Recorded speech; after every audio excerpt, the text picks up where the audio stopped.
All right, it worked. Lords and ladies, welcome to Beyond the Source Wall, issue 6. What is it? It's 20. What do we say? What do we say it was? Oh, it's 2020, Detective. Rorschach's dead. All right. So, how's everybody doing? Was there anything interesting this week for any of you? No. Okay, me neither. Really, I'm back off vacation now, back in sunny England. Yeah, that's cool. Yeah. Taking I a had reprieve. that experience. Did I tell you guys about the experience I had with Superman? No. No. Did you meet him? Yes. Oh yeah, I wish. So this issue was supposed to be in my box, but they ended up putting it in a different Tyler Brown because I have a not unique name at all. And I finally got it and then caught up on issue 25 and 26. When I talked to them about it, they were like, the new manager at my store, or assistant manager at my store, was just like, la la la, what are you talking about? La la la. And I was like, no, I think that box has my item. And they're like, no. I'm like, no, I'm pretty sure that's mine. And then they're like, oh, and they go and check on the computer and they come back and like, oh yeah, you were. I'm like, cool. Give me my Superman. Bring me my Superman. Come on now. But that's Man. about as interesting in my life as been getting lately. I picked up like every variant for 3 Jokers, so far, and he has to order, I think, like the 3 side issue one. Like there's 2 mains or whatever, and then there's 3. He has to order them from another shop because he doesn't order enough to get those in. It was like a 1 in 50 or something. Oh, okay, yeah, those special ones. And every time I'm there to pick up, like, so I have to wait a week for those 3 because he orders them for, once they drop. Sure. And every time I go there, I think I have all my comics. I looked at my pull. I'm like, yo. I walk out and I walk right back in. I'm like, dude, the Jokers, man. He's like, oh yeah, the Jokers. I'm like, word, thank you. I just get nervous. I don't want to forget them because once if you don't pick them up on the day of your pulls, you just like forget like what you have on back order and stuff. So yeah, it was nice. I have like 4 shops in my area. I can literally, depending on how I go, I can hit all 4 shops on my way home, and I'm starting pulls in another one outside my main one, and I hit one that knows me because he orders so much. He gets those like 1 in 50 variants and everything, and I'll pick some of those up. So like that new Dynamite that came out, that's where I got like that Red Sonja and Vampirella, where they're all like beat up from Peach Momoko, because he ordered so many of those. Everybody else just brought in like a handful of issues. Yeah, we got 2 big comic shops, in my side of the city. I go to one, my brother goes to the other. If I don't find one where I'm at, he can go, look at his. That's nice. Yeah. Yeah. The other one's big enough that, like, when they did the Dark Knight 3 release, they were one of the comic book shops that got, their own special cover. Oh, that's nice. Cool. That is cool. Damn. I like when people that's when you know you've made it, You're like, yeah. Mm-hmm. That's sick. I don't understand when shops don't order enough issues for something. Because, like, when I worked in a shop, I always made sure, like, even on items that they didn't think were going to be like, the blockbuster sellers. Like, when Secret Wars was coming out, the shop I was going to only wanted to order, like, 50. I was like, no, you need to order, like, 100 to 150. And I was right, because they sold out pretty much immediately. But from what I hear, it's a dusty game, man. Like, it's hard to, and I think maybe now more than ever, I think mail is on a slow sometimes, So, like, things aren't making it to the shop till a week late. Now, all of a sudden, all these things are now on a back, like it's on your pull, but it's from your pull from last week. I think, like they haven't, I've come across a couple where you didn't, I didn't get a copy even though it was on my pull. I'm like, damn. They don't go through like USPS or anything like that. Like they go through, like for a minute they were going through FedEx, but they actually stopped. They have their own shipping system, I think now. But might have to correct me on that. But for a little while there, they were going through Puppy. Yeah, one of the more privatized systems, but it just wasn't functional. I don't know. When you go on Diamond's website, for example, and then you place the orders for everything, the incentive covers are always like right there in the brackets. Like if you order 100, right after 100 is like, well, you get that free variant now. Congratulations, Yep. Stuff like that. But I'm seeing a lot more shops these days. I know people are finicky because of the COVID. I mean, it makes sense. Traffic's probably slowing, but I mean, if you're in a good area and you've got a good amount of foot traffic, I mean, the shop that I go to is right next to Dick's Drive-In, Dick's Drive-In. So the foot traffic there is people coming in, hey, comics, hey, burgers, hey, some shakes, then they move about their day. Most people just want to get the newest funny book and then move on. I don't understand why people don't order like an exorbitant amount of stuff like this. Right. To which my shop only had like 5 Jay Lee covers. And I'm not a huge variant cover guy, but that's it. They only had 5. I like the Watchmen aesthetic. I only got the one cover where he's lifting the Dr. Manhattan weights. Yeah. Yeah, I got that one. And I've mentioned that my store uses the previews world. So you order your, whatever comics online, and they, pass the order along. I ordered,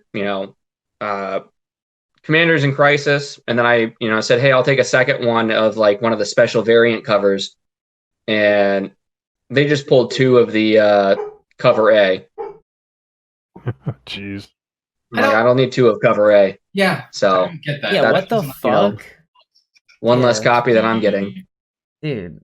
I know with my main shop, the issue is because he opened, the other shop I go to is actually his old boss that he used to work for like 10 plus years ago. Mm-hmm. That shop is literally like 3 to 5 minutes down the road. So that's competition right there. And then you just go like another 10 minutes down the road into the other town, and that's another shop that people know that's been there for like 30 years. And then if you were actually just pick up the highway and just go 10 more minutes, there's another shop that I'll hit that does heavy ordering, because he's pulling from a different area, but all 4 of those shops, like geographically, are competing with each other because they're so close. And then there's another one in my state that just does gangbusters because it's the only one in that area, and everybody tells me that, oh yeah, if you go to this shop, they're the only one for like 50 miles. There's no other comic shop there, so they just go crazy. That's nuts. You have that many them comic do anything shops? Different?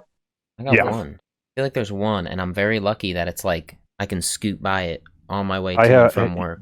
Yeah, I have 2 in my town alone. One is literally if I pull out of my driveway, go 1 cross street up and take a left, I can go get Chinese takeout and stop at the comic shop. Nice. It's literally like 3 minutes, not even 3 minutes down the road. It's 3 minutes if I hit the light and have to sit there. Do any of the comic shops focus on different things? Like I got one comic shop that's like, oh yeah, we'll have all the snacks. You can have any kind of like gimmicky sodas or anything like that, and they make bank off of that. Just having a cooler. No, they're all straight comics. I know what you mean. And the other place says, nah, we don't need that crap. Yeah, I'm guessing most people's do like all sort of collectibles like pops and stuff like that, toys. Yeah, but some do it. Some do the collectibles more than they do the comics. Some do the comics more than they do. So like the shop I go to, I consider a comic shop. Like they're straight. He's got comics everywhere. Yeah. And then he has collectibles and shit. Then there's another one. There is another store. And it's like same distance, not really on my way to anything, but they definitely do the pops and stuff more than they do the comics. So I'd rather go to the comic shop.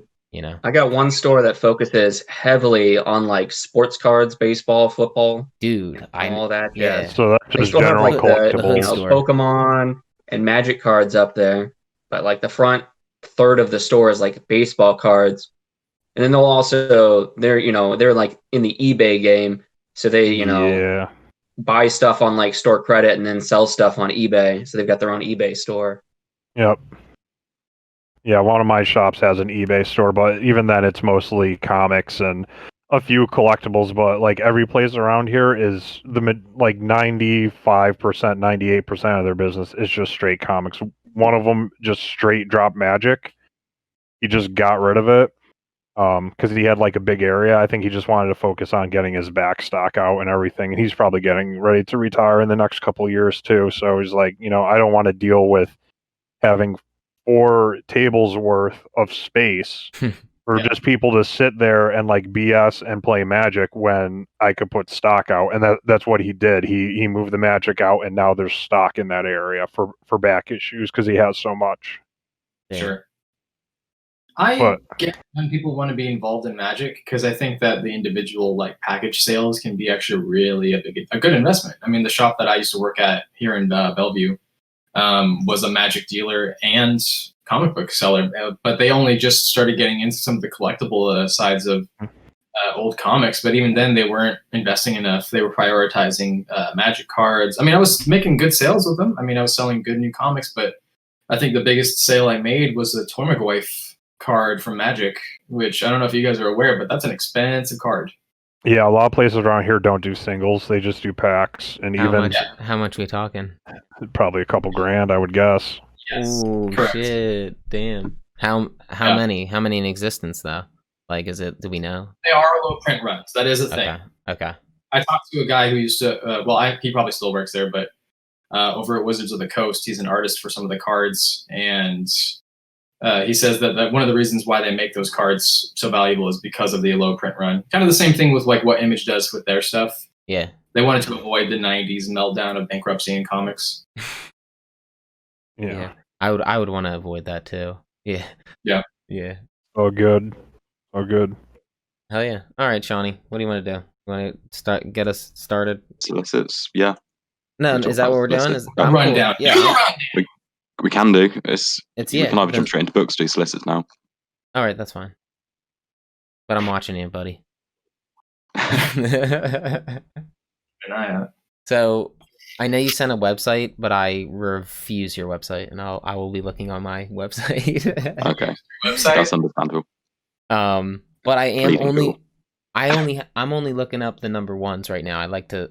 Yeah. So that's what I'm looking at. Yeah, it's just a load of future state stuff to begin with. I don't really remember any talk of December DC, so I'm just gonna Batman, Catwoman number one. That By the way, how do you guys feel about everything with future state? Like, Tabs said something about Tank Girl and Harley Quinn, and I can't unsee that now.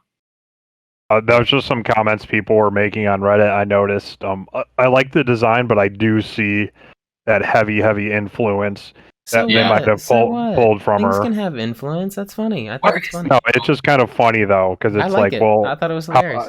How's it going to play out? Is she still going to be Harley Quinn with just like grenades and bandoliers, or is she going to end up Isn't being? that how she always is anyway? She's sometimes crazy.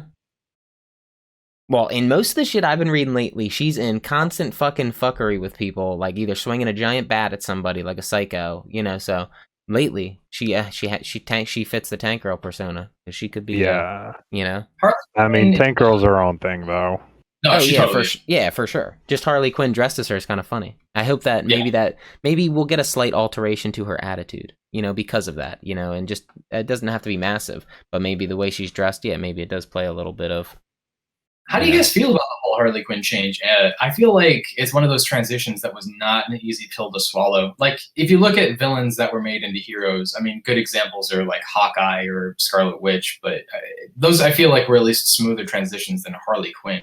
Like, Harley Quinn went way out of her way to be like this big psycho who was hanging out with. The problem is, writers didn't know what to do with her. They didn't know whether to still have her be Joker's girlfriend or to be out on her own, and it was just so inconsistent early on when they tried to change her. Agreed. Yeah.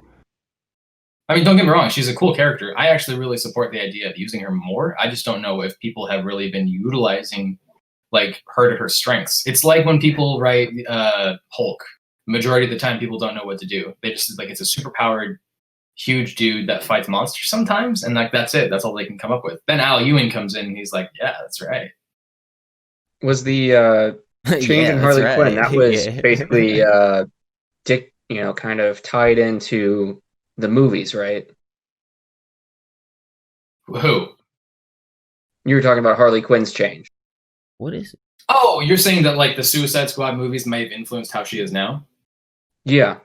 No, totally. I would agree with that. Like the Suicide Squad movies happened before she made this. They made this change to her, right? She was making the change during New 52, so from like 2011, 2012 onwards. Okay. Are we Justice League Endless Winter number one? What are we doing with that? What is this? Do we know? Is that just its own thing? Are we doing it's an event. No, fuck it. I'm out. Yeah. I'm not in these fucking events. Sorry, excuse my language. But, right, we got in trouble, right? Because we said the C word. Damn. Yeah, I I think should have I'm said it out with of the proper accent. I should have said it with the proper accent, and it would have went over everyone's head. Yeah. You know? I think I'm out of all the DC stuff right now. I mean, Yeah. the what is it? Well, what about the Batman Catwoman thing with the Tom King? Number one. Batman Catwoman #1 comes out. Probably being with that. I mean, like I'm gonna pull Catwoman because that issue 25 was really good. I like that. I'll probably go on with that, but as far as like committing to the arcs, just knowing that eventually it's all gonna reset, it feels very futile. And considering how death metal went, in my opinion, just like needlessly confusing.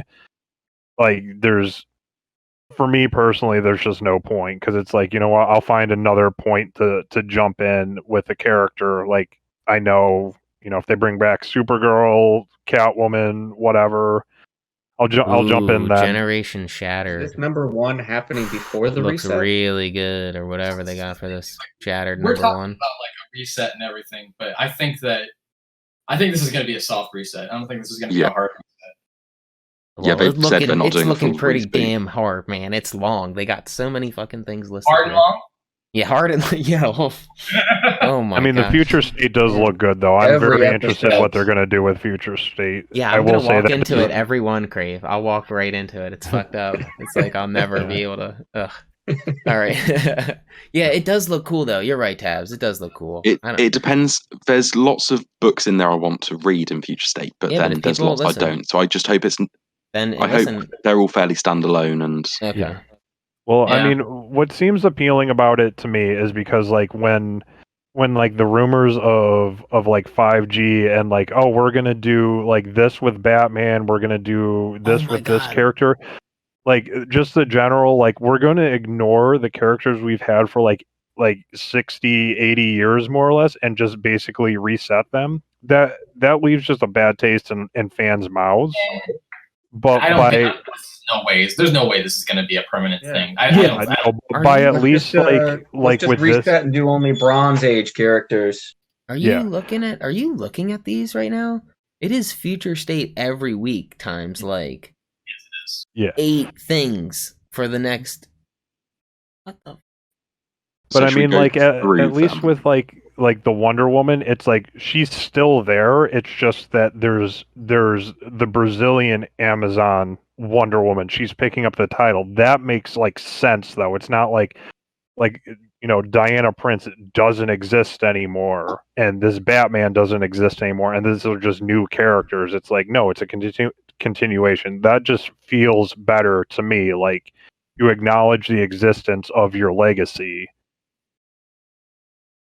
Whereas, most reboots are like, we're just going to kind of erase the past, essentially. Yeah. That Catwoman looks clean. Isn't classic that nice? And new. Yeah, no, classic and new. I like it.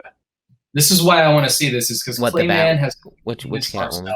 Oh, check out the chat. Yeah. I just sent the artwork for the Clayman issue. Oh my god, dude. Cool. So, here's the thing. Looks like a French person. Let's look at this realistically. Like, maybe this is going to be a couple months. Yeah. But they're not going to get rid of Bruce Wayne. That's just not possible. If you look at the sales charts for the last 80 years, Batman has only ever not been in the top 10, maybe 1 year. That's it. They're not going to get rid of their biggest cash cow. They're not going to forego a bunch of the things that have made them the most popular. They'd have to change the name from DC to something else.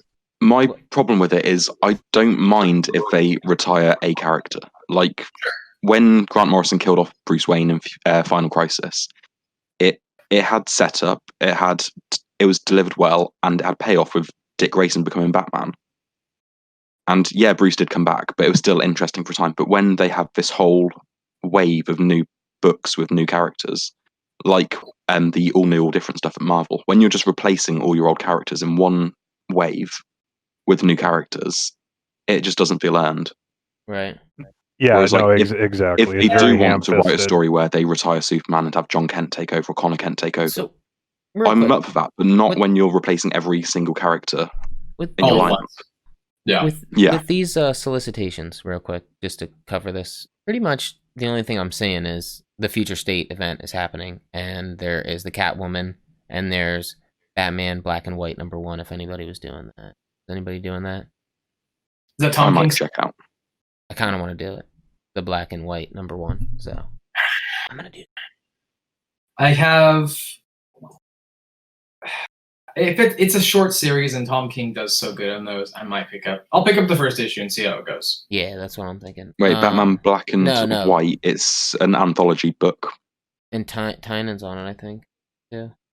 Yeah, it's an anthology book, all short stories. Oh, okay. Yeah, then I'll definitely check it out. Yeah, it's got some cool creators on there. Yeah, Tom King, Mitch Gerrards. Cool. But that was just for DC. Do we want to look at Marvel or anybody else? It's only DC Solicits that have come out so far. Do we know all the December ones? Did we already go over all the Decembers for Dude, anybody else? oh my god, we've been ignoring the King in Black. What is wrong with me? Oh my god, guys, I'm so freaking for that. I'm going hard on King in Black. How many are the mains in that? So many. The mains. No. Are you kidding me? Like, is it really 39 main issues, or is it? No, it'll be a 5 or 6 issue mini, but yeah. 40 times. From what I dug up and listed, if you were to follow the whole line, and that's not even starting with like what is it? Venom issue 30 is going to be like the prelude to King in Black. Just King in Black, when it officially launches, is going to be over 40 issues with everything. And I'm pulling every single issue. I already gave my list to one of my shops and said, I want all the King in Black. You madman, Tabs. Yeah, you're a maniac. You're a monster. Yeah, I'll try and catch up on Venom for then, and then read King in Black and the Venom tie-ins. Anything written by Cates, I'll check out. I mean, the only ones that aren't like Spider-Man characters, it's from off the top of my head. I don't have my list on me. Like, it's Return of the Valkyries. So the Valkyries must come back from the War of the Realms. That's a 4-issue mini. There's a lot of like 3 to 5 issue minis within it. So, yeah, with me, it just depends who's writing it and how important it is. I can't justify Heroes at Home buying number everything. 1? What's this? Sorry, I was trying to find some like oddballs like for December in Marvel. No, you're fine. I'm looking at the page count for King in Black. It's 52 pages. What? Just the number? Is that 1? just issue 1? Yes. Okay. Dang. Yeah, I'm probably gonna. I like shit like this. It's funny. It makes me laugh. It's like cartoony. Here, I'm excited. I'll post it in the Jimmy. I'm getting this, but yeah. All right, cool. So we already went over Image. There's nothing for Image or Dark Horse or anything in December, right? Dark Horse was beat. I remember that. No number 1s except for like a Hellboy. 7 Crossovers, or something, the big thing from Image, I guess. I think that's coming out later this month, though, or early next month. Yeah, I'm excited. I haven't really looked at it yet. I definitely want to take a look at that. Is there Saga? Is there Saga? To see the extended forecast for League of Comic Geeks? No, I don't think so. Okay. I do have an account though. I don't know why. I mean, it's not. It's free. I don't know why I made one. I think so I could keep my polls in order. Sure. I think you had to have one to keep your polls like in order. League of Comic Geeks, you can just go on that link I've just sent and you can go through week by week. I'm on it right now. Okay. Why were you using what is that? Den of Comic Geeks? League of Comic Geeks? It just shows you the weekly releases, yeah. And you can actually you can go on the search by number 1. You can go on the Image website and it'll show you. Oh, that's cool. Just for Image though. But you could do them all here if you wanted. Yeah, this has everything week by week. So all I saw was that House Hero, whatever Heroes and Houses or something. Kind of looks cool. I'm gonna look it up. Looks fun. And you can refine.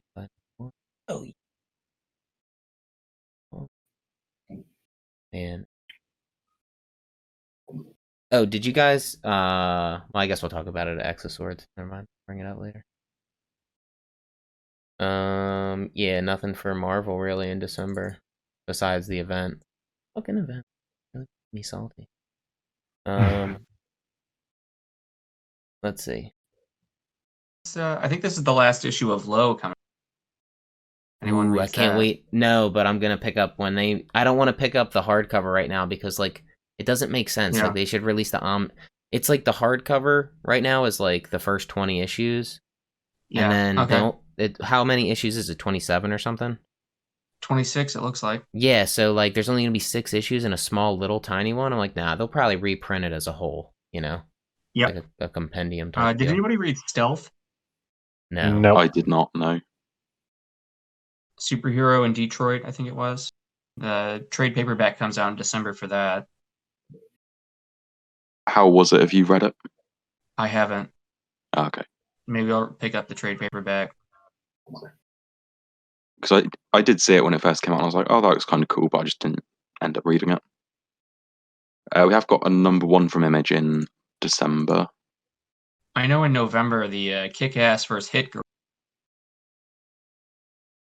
I have not read any Kick-Ass.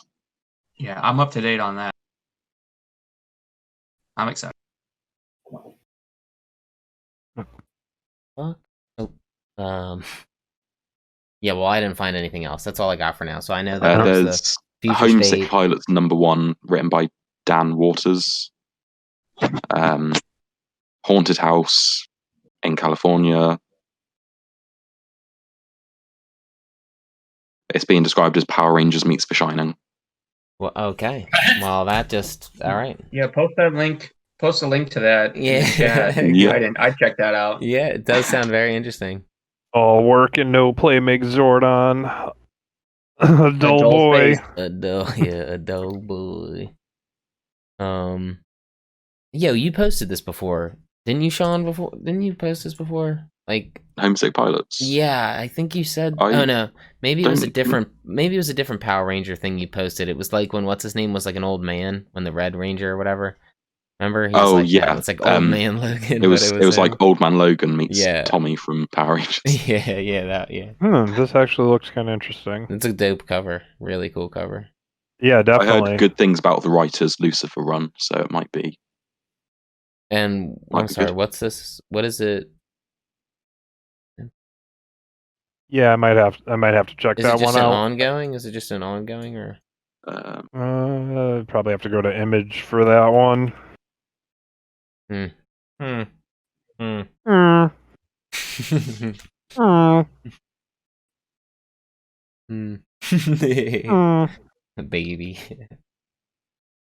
Special guest star. Yeah. Being good until he gets fussy. Not even noising up. Nice. No, well, you couldn't hear him, crying from the other room. No, but now he's cool. Yeah. He had his pacifier in the back of his neck, just chilling with it. Yeah. Well, not chilling, but that's what he had. Let's see. All right. Well, are we good then, Shawnee? Are you trying to do something with Image? Are you looking? No. Did you want to talk the future state stuff? Yeah, what are we doing? Just every single fucking one, and that's just how it will be? Every single fucking one! Is that how it's going to go? We'll just quickly mention what they are, I guess. So the first one's Future State Aquaman, #1. I don't know the creative team on it, but the cover looks very nice. What week is that dropping? I don't know. This has them all alphabetical. 26th, so I assume it'll be the last week. But yeah, this Jackson Hyde's taken over as Aquaman, and he's raising Arthur's daughter. Might be interesting. Okay. And this is all going to start with him after he went through like the shattered dimensions in the one comic where he was like, oh, it was like all the different Batman or whatever. Yeah, he was like, there is a. They did release a reading order of which issues are actually important. Yeah, we need that. We need that. Yeah, right? I'll have a look. I think the Justice League stuff's where the main story's happening. Crave your baby, oh my god, dude. He saw my face and he went, He's baffled. He's like, I gotta get out of here, dude. Like this guy again. We've got the next Batman, #1 and 2, which is written by John Ridley and art by Nick Darrington. So that's one I'll be checking out. It's Nick Darrington, of course. We need this. We need this in paper form, Sean. We need the full list. Just we can't forget that because I'll forget and then I'll miss out on the conversation. But yeah, next Batman written by John Ridley, I'm going to check out because that will be interesting. Wait, it's called The Next Batman? Is that what you're telling me? Yeah. All right. But it's not canon, or it's okay. I don't better. canon. I'm cool with that. Yeah. All these. Label? I'm not done with Bruce yet. No, this is all future state stuff still. Okay. As far as I'm aware, future state is all sort of potential futures, maybe. Are we good to say? I'm just wondering that the Dark Knight Returns storyline, that is actually, we're going to eventually get to that storyline, since it was, we're never going to say that moment was canon, and that we'll eventually would meet up with that one day, and Bruce Wayne would be in that state of mind again. Miller's world has got his own world in the multiverse. Okay, all right. It's not. So it's been clarified then. I would totally support that Golden Child universe being like any kind of. That was such a good issue, and that Batwoman is one of my new favorite, like, outside main universe characters. Are you saying they make an appearance in the Golden Child story? So in the Frank Miller universe, there's that female Ginger Robin. Oh yeah, gotcha, yeah. What was her name? Carrie Kelly. Is it Carrie Kelly? Yeah. She becomes a Batwoman, and it's. But there is a new run, right, called The Golden Child that he did. It's not a run. It was a big, thick, square-bound issue, but it's really good. Cool. Also, Raphael Grandpa. Good art. Nice. That's cool. The Joker is running as president. It's very, very cheeky. He's been very political these past He's very couple like of years. Reds. He's like Jack Napier. He's always been in political. The White Knight series. Yeah. Well, so I mean, Miller's contempt for American politics has been known for a long time. I mean, the motivation for his Daredevil run was when he got mugged in New York City, and he blames a lot of what happened in New York during the 70s and the 80s on politicians really just not taking care of the people. And that's where a lot of that contempt came from. With The Dark Knight Returns, a lot of that was geared towards Reaganism. I mean, there's even the part where Reagan talks to Superman, you know? So, Sean, where are we at here? Did we do our solicitations, or do we need more to do? Is there more? We just got distracted. More, yeah. Well, no, I can't remember. We barely started. I figured with the solicitations, it was just pretty much this giant future state, right? That's like this is what's going on. I was just mentioning sort of the big issues that might interest us. For this week, next week coming up. Or are they? No, for December. When is it? December 20th? Sorry, I thought someone was about to come in. This is just January Solicits for future state January issues. Solicits, that's right. Yeah. Holy hell. All right. So there's Batman Superman Future State #1, which is written by Gene Lun Yang, who is doing Shang-Chi at the minute. Okay. He's a good writer, so I'll probably be checking that one out as well. Cool. And Catwoman is being written by Ram V, who is doing the new run. Nice. That we checked out on issue 25, and art by Otto Schmidt, who is very good as well. Then we have Batman Dark Detective Future State #1 and 2, written by Mariko Tamaki and art by Dan Mora. And this is carrying on from there. That's I think cool. Mora. They did a story in Detective 1027. So I don't know if this ties into it at all, because it said coming in 2021 at the end of the story. How long is this event? Do we know how many issues? We don't know. These are all tie-ins, so yeah, okay. It's just read what you want, I think, and then there'll be a main through line through some issues. There hasn't been a main announced yet, or has there? No, I think the main one's happening in Justice League Future State. Okay, interesting. I'm not too sure. Interesting. Yeah, and Ty, how do you feel about Joe from Far Sector being in this? She's part of the Justice League in Future State. Of course. So 2 things. 1, she's a cool character. Joshua Williamson, 2, is a good writer. I'm interested in series. I'm enjoying his Justice League stuff, even though it's like short stories and tie-ins. I'm interested to see. Yeah, I'm totally going to check it out. Yeah. So this is what Joshua Williamson is working on now? It's a mini. It's 2 issues. Yeah, but they're huge issues. Yeah, because he just had 48 pages. Flash just ended, right? Yeah, Flash has ended. And Birthright has 1 or 2 issues left. Something must be cooking. He just brought back Nailbiter, so that's something that he's starting up again. Oh, right. Yeah, hopefully he's got something cooking at DC, because I enjoyed his Flash for the most part. And this week I'm going to be mentioning the first issue of Flash that hasn't been written by him since 2016. Who's writing that now? Fill-in writers until someone else takes over. Okay. This issue was Kevin Shinnick, who I have never heard of. Okay. You mentioned one of the writers for. Sorry, this is a bit of a tangent, but you mentioned one of the writers for Shang-Chi. He's going to be in the Eternals, right? To Kumail Nanjiani's playing. Right? He's got his own movie coming. Yeah. Oh, sorry. Who's Kumail Nanjiani playing in the Eternals? He's the funny guy, right? You're talking. He's a comedian. That dude. Oh, him. Yeah, he was on Silicon Valley. Yeah. I don't know. This is another subject he's that we playing can save for he is another playing time. Kingo. Yeah, I know he's playing one of the Eternals. Yeah.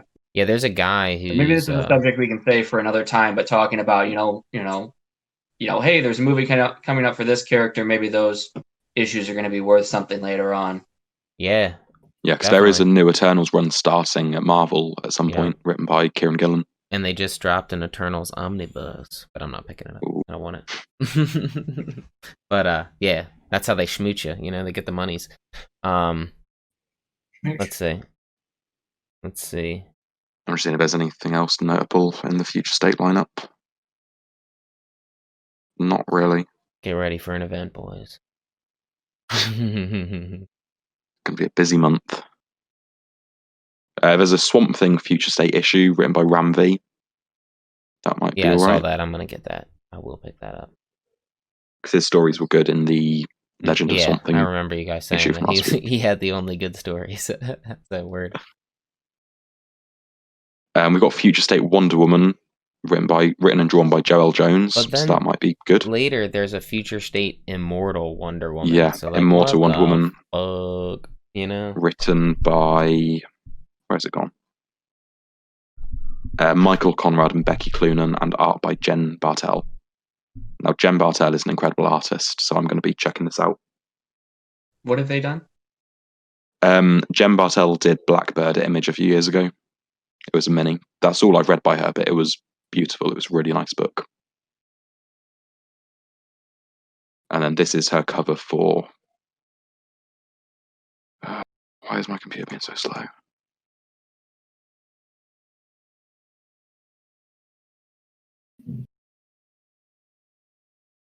Yeah, this is the cover for Immortal Wonder Woman, and it's very nice. Yeah, that's the one that's making the rounds. That looks good. And I think that's it for Future State stuff. There is more issues, but nothing really notable. Then we've got Batman Catwoman 2. I guess I'm just kind of confused here. What do you think is going on with this Brazilian Wonder Woman thing? Do you think it's a power grab? Did you know that the Amazon is in Brazil? Well, that's what I'm confused about. Is like 80 or 90% of it, right? Isn't some of it's in other countries too? I think in South America, I think. I just don't understand. There you go. What do you think is going on here? Because when it's a Batman thing, I'm thinking, oh, okay, it's someone from the Bat family taking over, or someone's wearing. Nubia has been Wonder Woman in the past. She took over in, I want to say, the 70s or 80s for a bit. Yeah, but with that actually made sense. Like with the 70s and the 80s, I mean, there was a whole lot going on, wasn't there? I mean, at one point, Wonder Woman disavowed her powers and just became a man. Beat knit clothes and was just doing feminist stuff. I mean, a lot of weird stuff happened in the 70s, but this seems like they're adding a new character to take over the mantle somewhere deep in the future. But I don't have an issue with that. I'm just confused because I don't know.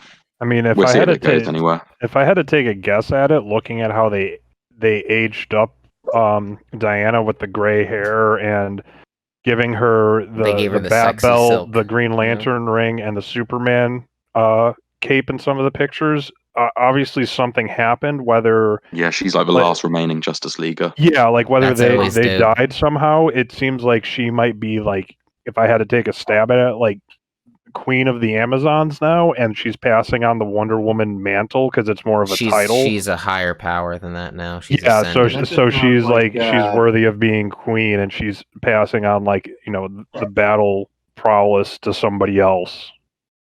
That picture you described sounds like, if I was a kid playing with my toys and I tried to, give all of the good stuff to one character. All the powers to she has it on that cover. It's on that cover. She just doesn't have Superman's cape, and some of the promo and work in progress, she has the cape as well, but she's wearing it kind of like a.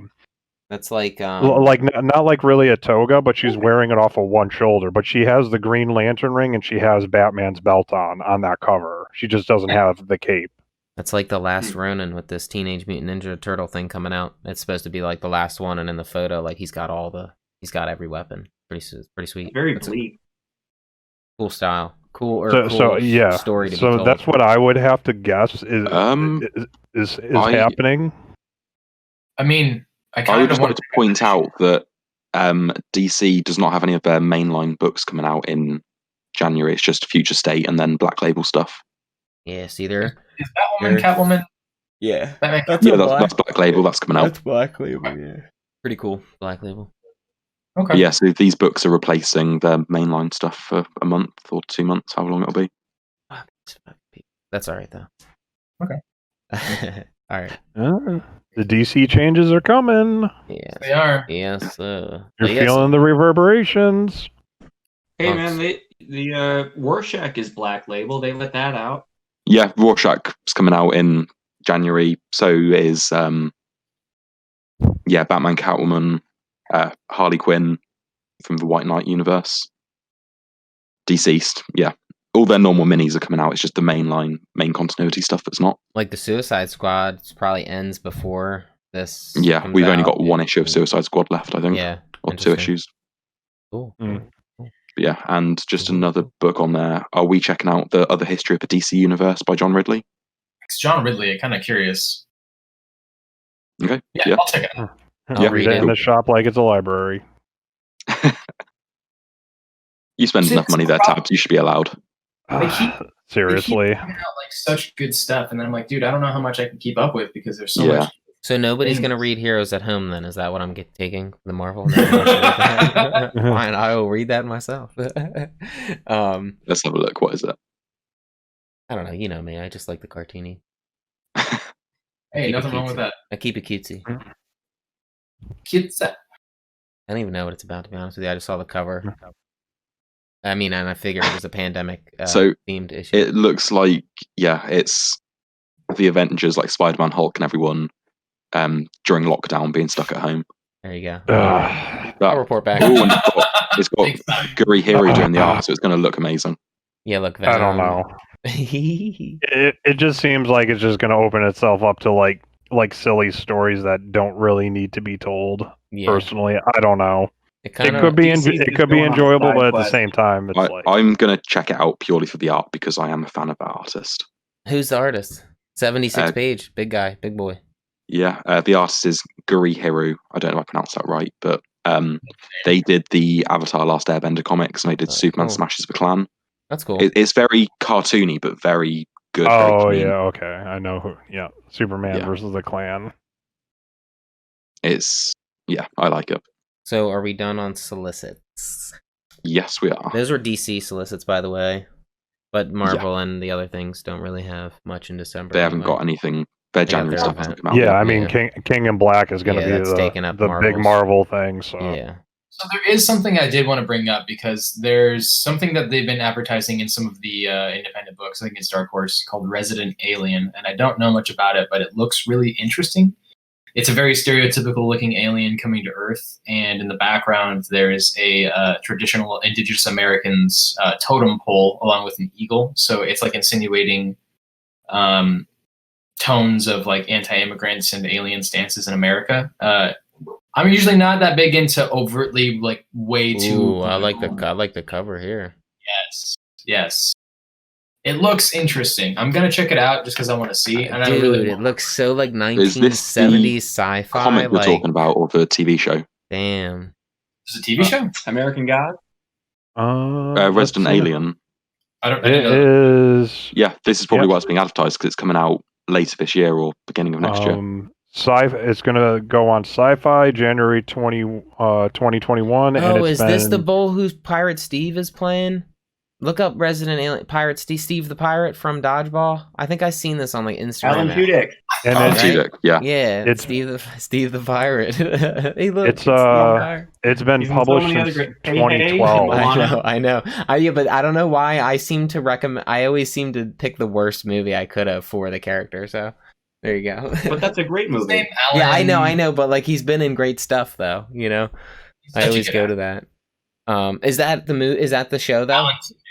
Yeah, it is. Yeah, I've seen like a trailer for it on Instagram or something. Yeah, it's been going since 2012. It's a mini series that does 4-issue mini runs. So cool. I've never heard of it. Yeah, well, it's been coming out for 8 years apparently, on and off.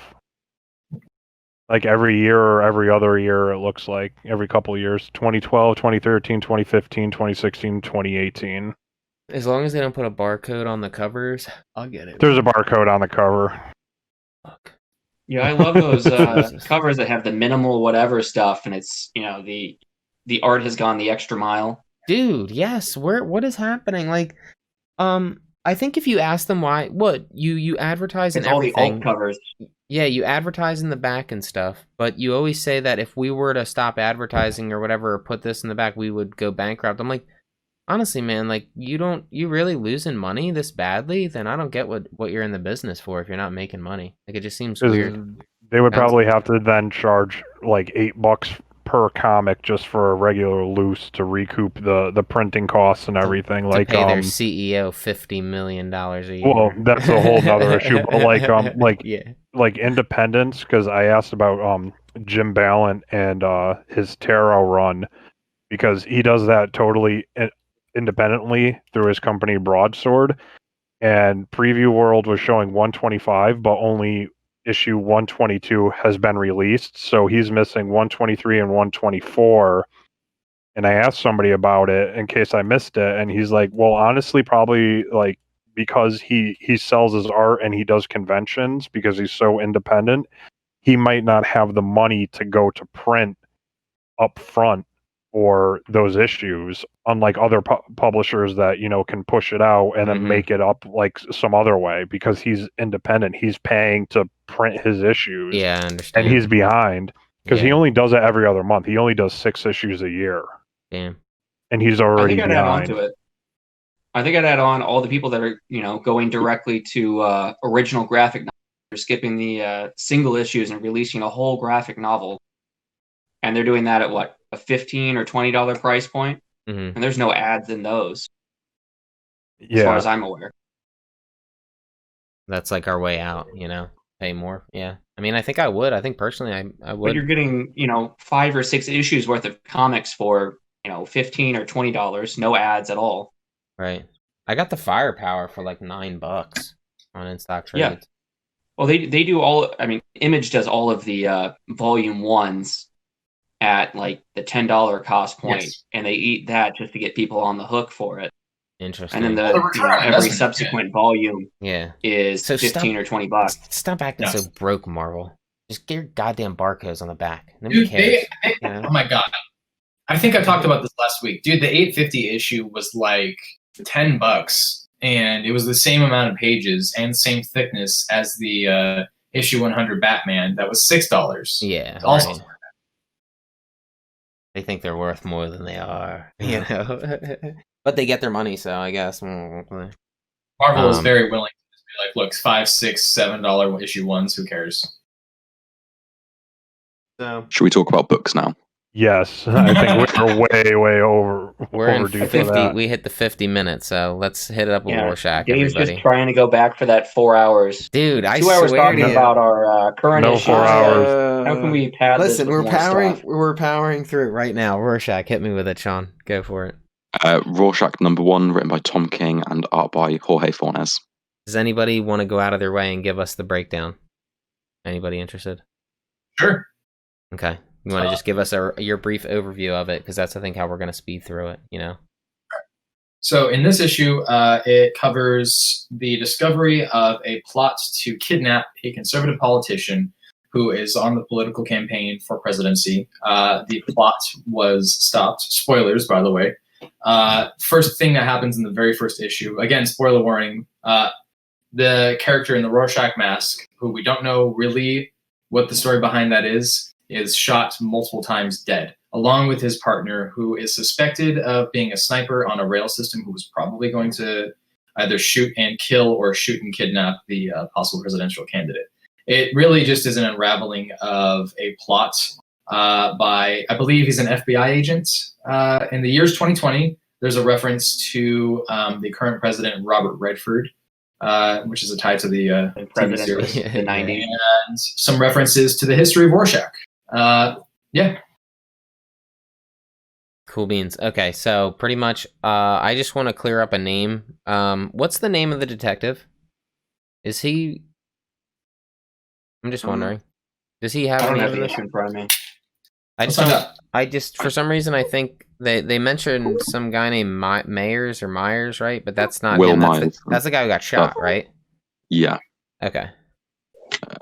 I'm just looking through it now, trying to... My prediction is that this detective goes down the long, dirty road of trying to discover what's going on, and he will inevitably take on the moniker because of it. That's my... I don't think this guy... moniker. I don't think this guy is Shit. an FBI agent, because the guy he's interviewing in the first few pages, he says we've already spoken to the feds. So what's he, like a private eye, you're saying, or something? I don't know. We don't know who he is then. I thought he was just a regular kind of like city cop, more or less. PI. Yeah, PI, private for a investigator. plot like that, though, I feel like for something like this, I think I think inadvertently. I don't think it's the main plot line of the story. I'm saying inadvertently, as this guy tries to uncover what's going on here, he will read enough of the journal or read enough into Walter Kovacs to end up. He already mentioned how they were buying crappy masks. I think he wants to get the real one. See, it's cool. You find out in Watchmen that that's Dr. Manhattan's material that he made that mask. And he ended up, he was commissioned to make dresses for women, and women found them very ugly. So when Rorschach was working in like a stitching store or something, like a clothing thrift store, he got the mask, or the dress came in, and he ended up snipping it up into a face.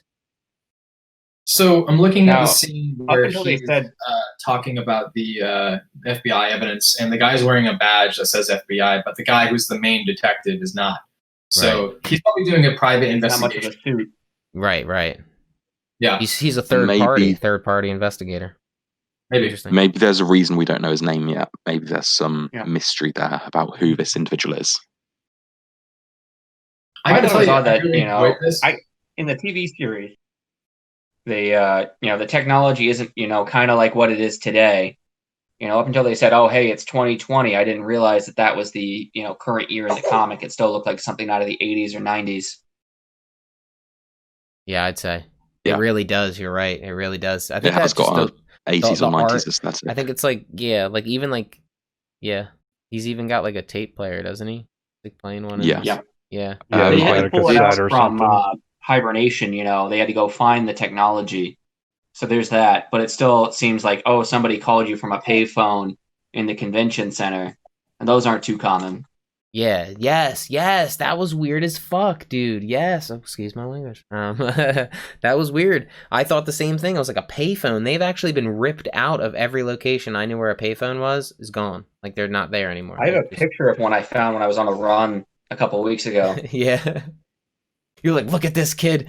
I swear to God, I came across one. It was a payphone. You'll know someday. Yeah. Dang. So yeah, I like it so far. So pretty much, we have somebody using Walter Kovacs' DNA. Yeah, we didn't mention that, but at the end, his fingerprints. They have a recording of who they think this person is, and they think it's Will Myerson, who was a comic book artist who created a character called Pontius Pilate. But we're just wondering though. The Will, what's his name again? Say it. Will Myerson. So even though he's using the name of a real person, this is just a character in a comic, right? But he's not actually saying that. He's just using. Will Myerson's not a real person. No, he's not a real person. Oh, in this thing, he's a real... channeling on the video. They mention, a couple different people's names. They use Frank Miller. Okay. Yeah, I don't know about the rest of the names on there. Okay. So there were none others I recognized, but Frank Miller stood out to me. The reason why this is kind of interesting, and I had sent an article about this, that this woman tore this comic apart, which was absolutely unwarranted. Tom King basically made the inventor of Rorschach, Steve Ditko, this guy, essentially. That's what the insinuation is. And Sean actually brought this up as well, that the history of this person is that he's a comic book artist who was popularized with pirate comics. Okay, now I see what you're saying. Yeah, and I'll just say Steve Ditko's the internet so credited him with. Alan Moore didn't create Rorschach? Well, no, he did, but okay. The question was Steve Ditko's creation. The question, I got you. Yeah, sorry, Steve Ditko did the question. Was Alan Moore parried it, or whatever. He made fun of it by creating Rorschach, right? Like that was his attempt to make his alternate world. Yeah, Sean, I think is about to explain it. Yeah, go for it. I was going to say, Steve Ditko was the artist who designed Spider-Man, and basically, right. The internet sort of now crediting him with co-creating it with Stan Lee. Yeah, and Alan Moore would say created it, created him. But there's a video of Jonathan Ross interviewing Stan Lee, and he's trying to strong-arm Stan Lee into admitting that Steve Ditko created Spider-Man. Right, he won't. He got pretty... Train? Sorry? Is Steve Ditko the guy that disappeared off the train? Yes. There was a writer that, I don't know, fell off a train and died. Or an artist. Oh, no. I thought you meant metaphorically. No, he went into seclusion. He had really, really strong right-wing libertarian values that was really influenced by things like Ayn Rand, which, by the way, if you really believe like Ayn Randian libertarianism, I can't help you. Like, there's no help for you at that point. Most people, there's so many economists who have just proven that. Huh? There's another thing I wanted to bring up. I thought Robert Redford was the I thought he was right wing. Yeah, I thought he was the conservative. The original Watchmen. I thought he was too. He was a liberal president in this universe. I mixed that up then. I thought he was red. I thought he was right wing. So in the conversation that they right there in the name. I know, right? The conversation that happens between the suit and the mustache man when they're having whiskey is about how the guy in the mustache is basically making a connection between Robert Redford supporters and terrorists. And the reason why that conversation is happening is because of the same thing people are saying about George Soros funding Antifa in America. Kind of that attitude of like, oh yeah, well, it's all the same money going to the same people, blah, blah, blah. Okay. Pick that up. So that's what we're going to read it again now. Let me gather my thoughts real quick on this then. So Meyerson is the one who had Rorschach's prints on. He bought them at the... No. Who bought who bought the prints? Who was the guy who had the prints and then the detective gets the prints from that guy? He said he had them in his secret collection. It was just a collector. Oh, just a collector. Okay. Yeah. So the person who Rorschach was shot in the face really badly at the beginning, so they can't ID the body. Right. So they got this recording of Will Meyerson, so they think it's him. But then the detective at the end says, on a hunch, he contacted a collector who's got a load of superhero stuff. Right. And bought Rorschach's prints, or borrowed Rorschach's prints, and compared them to the guy, Walter Kovac's prints. Yeah, it's interesting. And they compared them and the two sets matched. So this man had the fingerprints of Walter Kovac's, the original Rorschach. Interesting. Yep. So maybe we'll see. We'll see. Cool. I don't know, but yeah, there's a mystery. The Watchmen TV series, maybe he didn't, vaporize Walter Kovac's. Maybe he just, transported him somewhere like he's done to some of the people in the Watchmen TV series. Could have. Definitely a possibility. There's going to be a swerve. They finished this issue saying, "Oh, it's possibly Kovac's," but I think it can't be. Right. Yeah, I guess we'll find out. Okay. Yeah, I feel like. What do we want? If there was a mystery and it led to being Kovac's, I'd say okay. But the fact they've ended this issue going, is it Kovac's?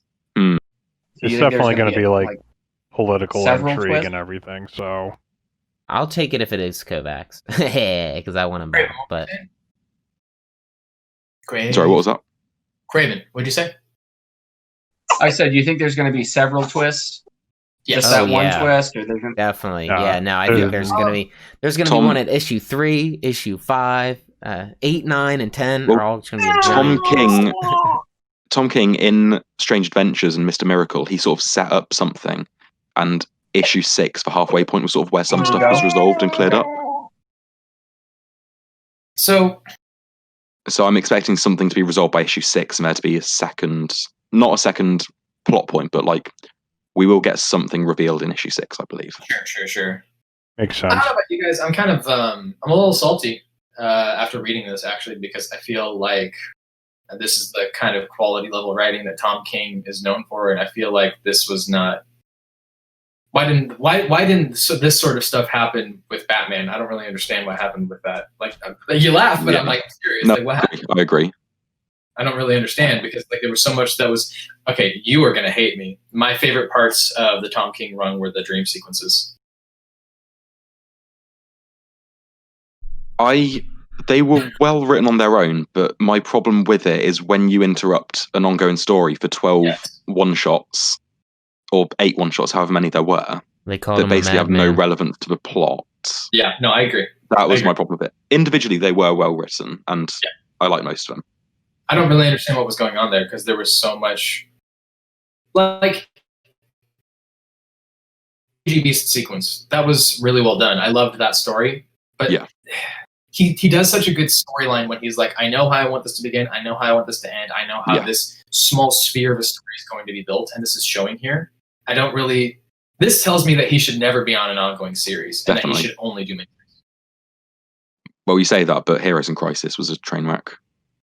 So, looking back on it now, I still have issues with it, but I feel like that's more him dealing with his trauma from being at war more than anything. I think that for him, being a person who's killed, I think that's him looking back on how can I like look at myself as a moral person. I mean, look at Mr. Miracle, same thing. Yeah. You know, I don't want to judge a person's art for trying to come to sort of a resolve for dealing with that, but no, at the same time, I recognize that as like a superhero comic and like its own thing, it's not the best thing I've ever read. Yeah. I really, really want to see how this continues. I also really want to say to the person who wrote a review saying that this was an irresponsible comic, grow the fuck up. Come on. Like this was so good. To say that this is like really important to not write stories like this during a time of political unrest. Come on. There is none better time, my friend. Because Tom King even said this was written out of his anger at the political system right now. Yes. He said his anger towards the country fueled this book. I don't blame him. I don't blame him at all. I know that he's a centrist. I get that. But this does not seem to me as any kind of like, oh, the left is just as bad as the right, like kind of thing. And I'm not saying one side is universally more demonic than the other, but this is definitely not some book that's trying to play political sides. That's just somebody looking for clickbaits by getting a fired up headline to get you to look over it, and just see like how angry they are because it wasn't written the way they wanted it to be. I agree. Probably. Like half these reviews I don't even pay attention to, because you can slice any comic that comes out with any kind of like socio-political message and dissect it and, you know, just overextend your thought process on it and be like, oh, well, this and that and you know, this way, that way, this is bad, I don't agree with that. And it's all opinion. It's just telling a story. Either you're into it or you're not. At the end of the day, it's a comic, let it go. But they need to make their clickbaits. So, you know what? They got your click on it, and they got their 5-cent ad, and they got you fired up. So mission accomplished for them.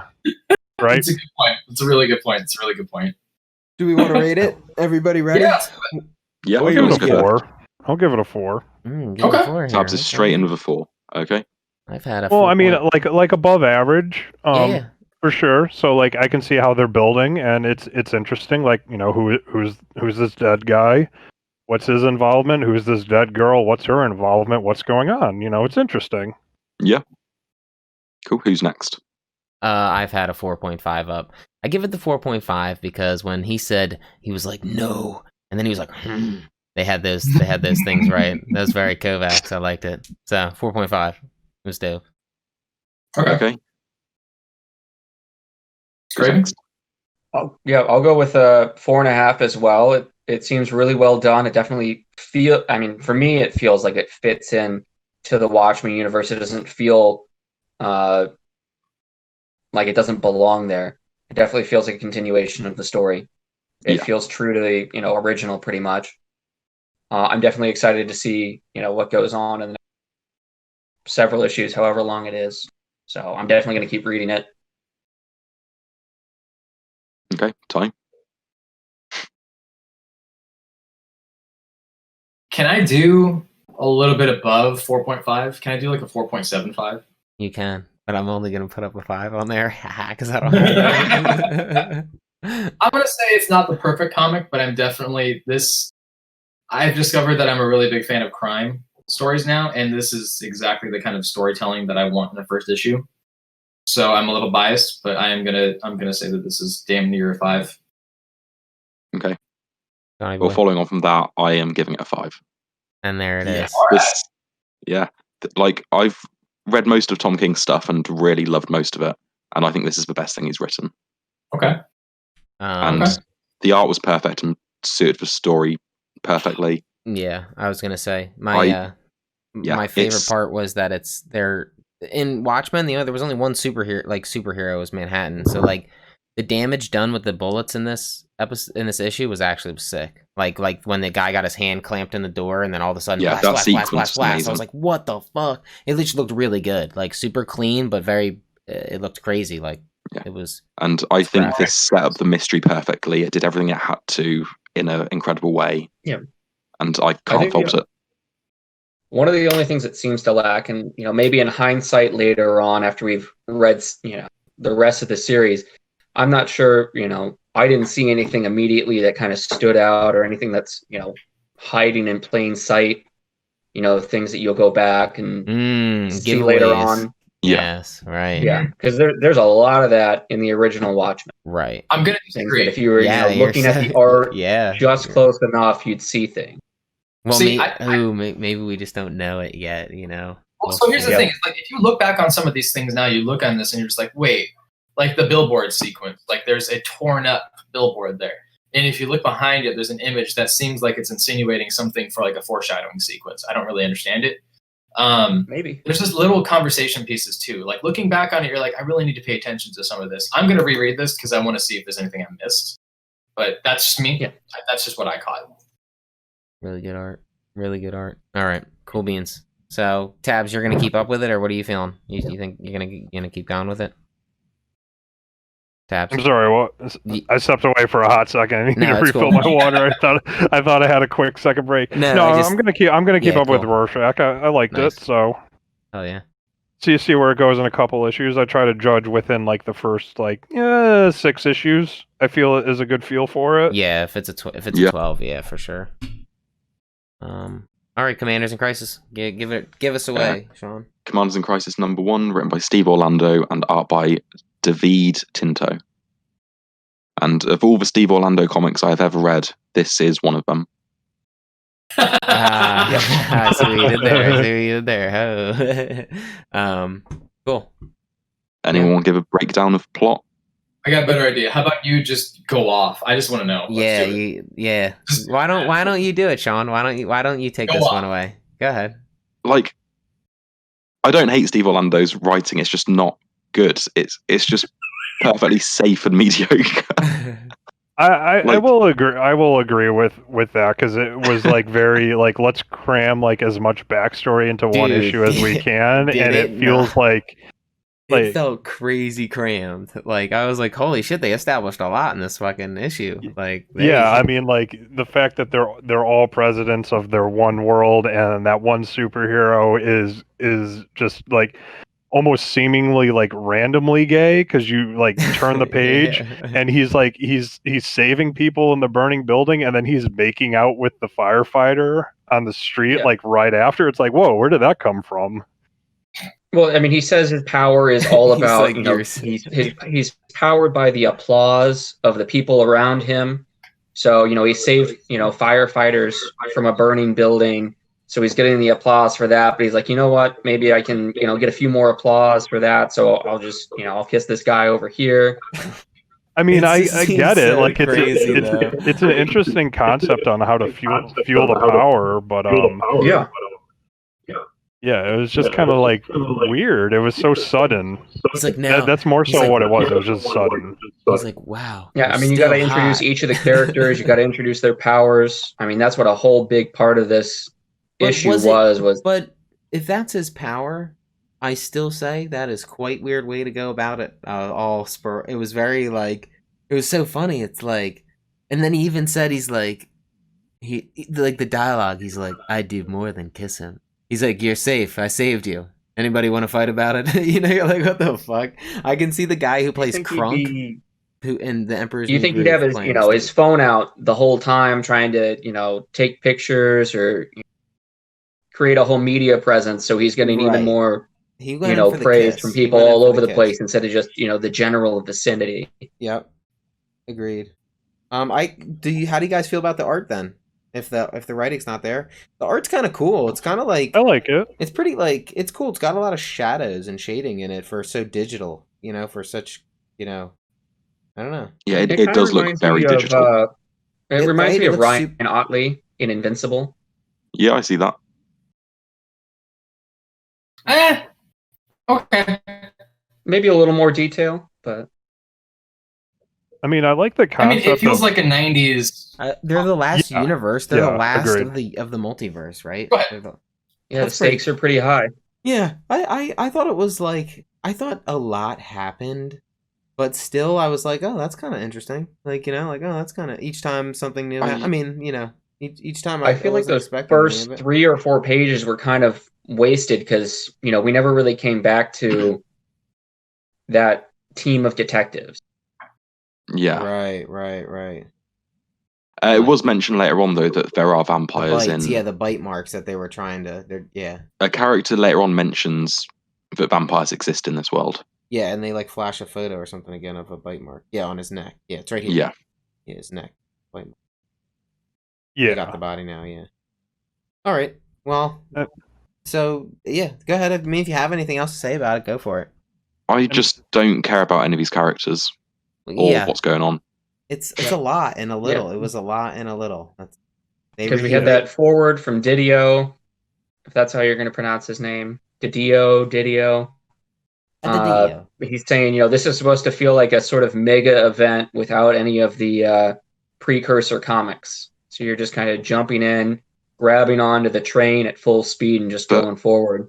I feel like crossover by Donny Cates is going to be like that when it comes out, because it is doing like a comic crossover with properties that haven't existed before, and I feel like it's going to do it in a much better way than this. I didn't even. It might have helped if there were cool. Other tie-ins going on at the same time. Maybe each person gets like a one shot, or having maybe that sort of primer, but that might have defeated Orlando's goal. That might be off-putting. It might be better just to run people right into it, and they either liked it or they didn't. Like I left it saying like, it's interesting. There was a lot crammed in there, but it was still like, I didn't expect like them to be the last of the multiverse, and these are all multiversal, things. I wasn't expecting any of that. So they were definitely I'll read number unique 2. characters.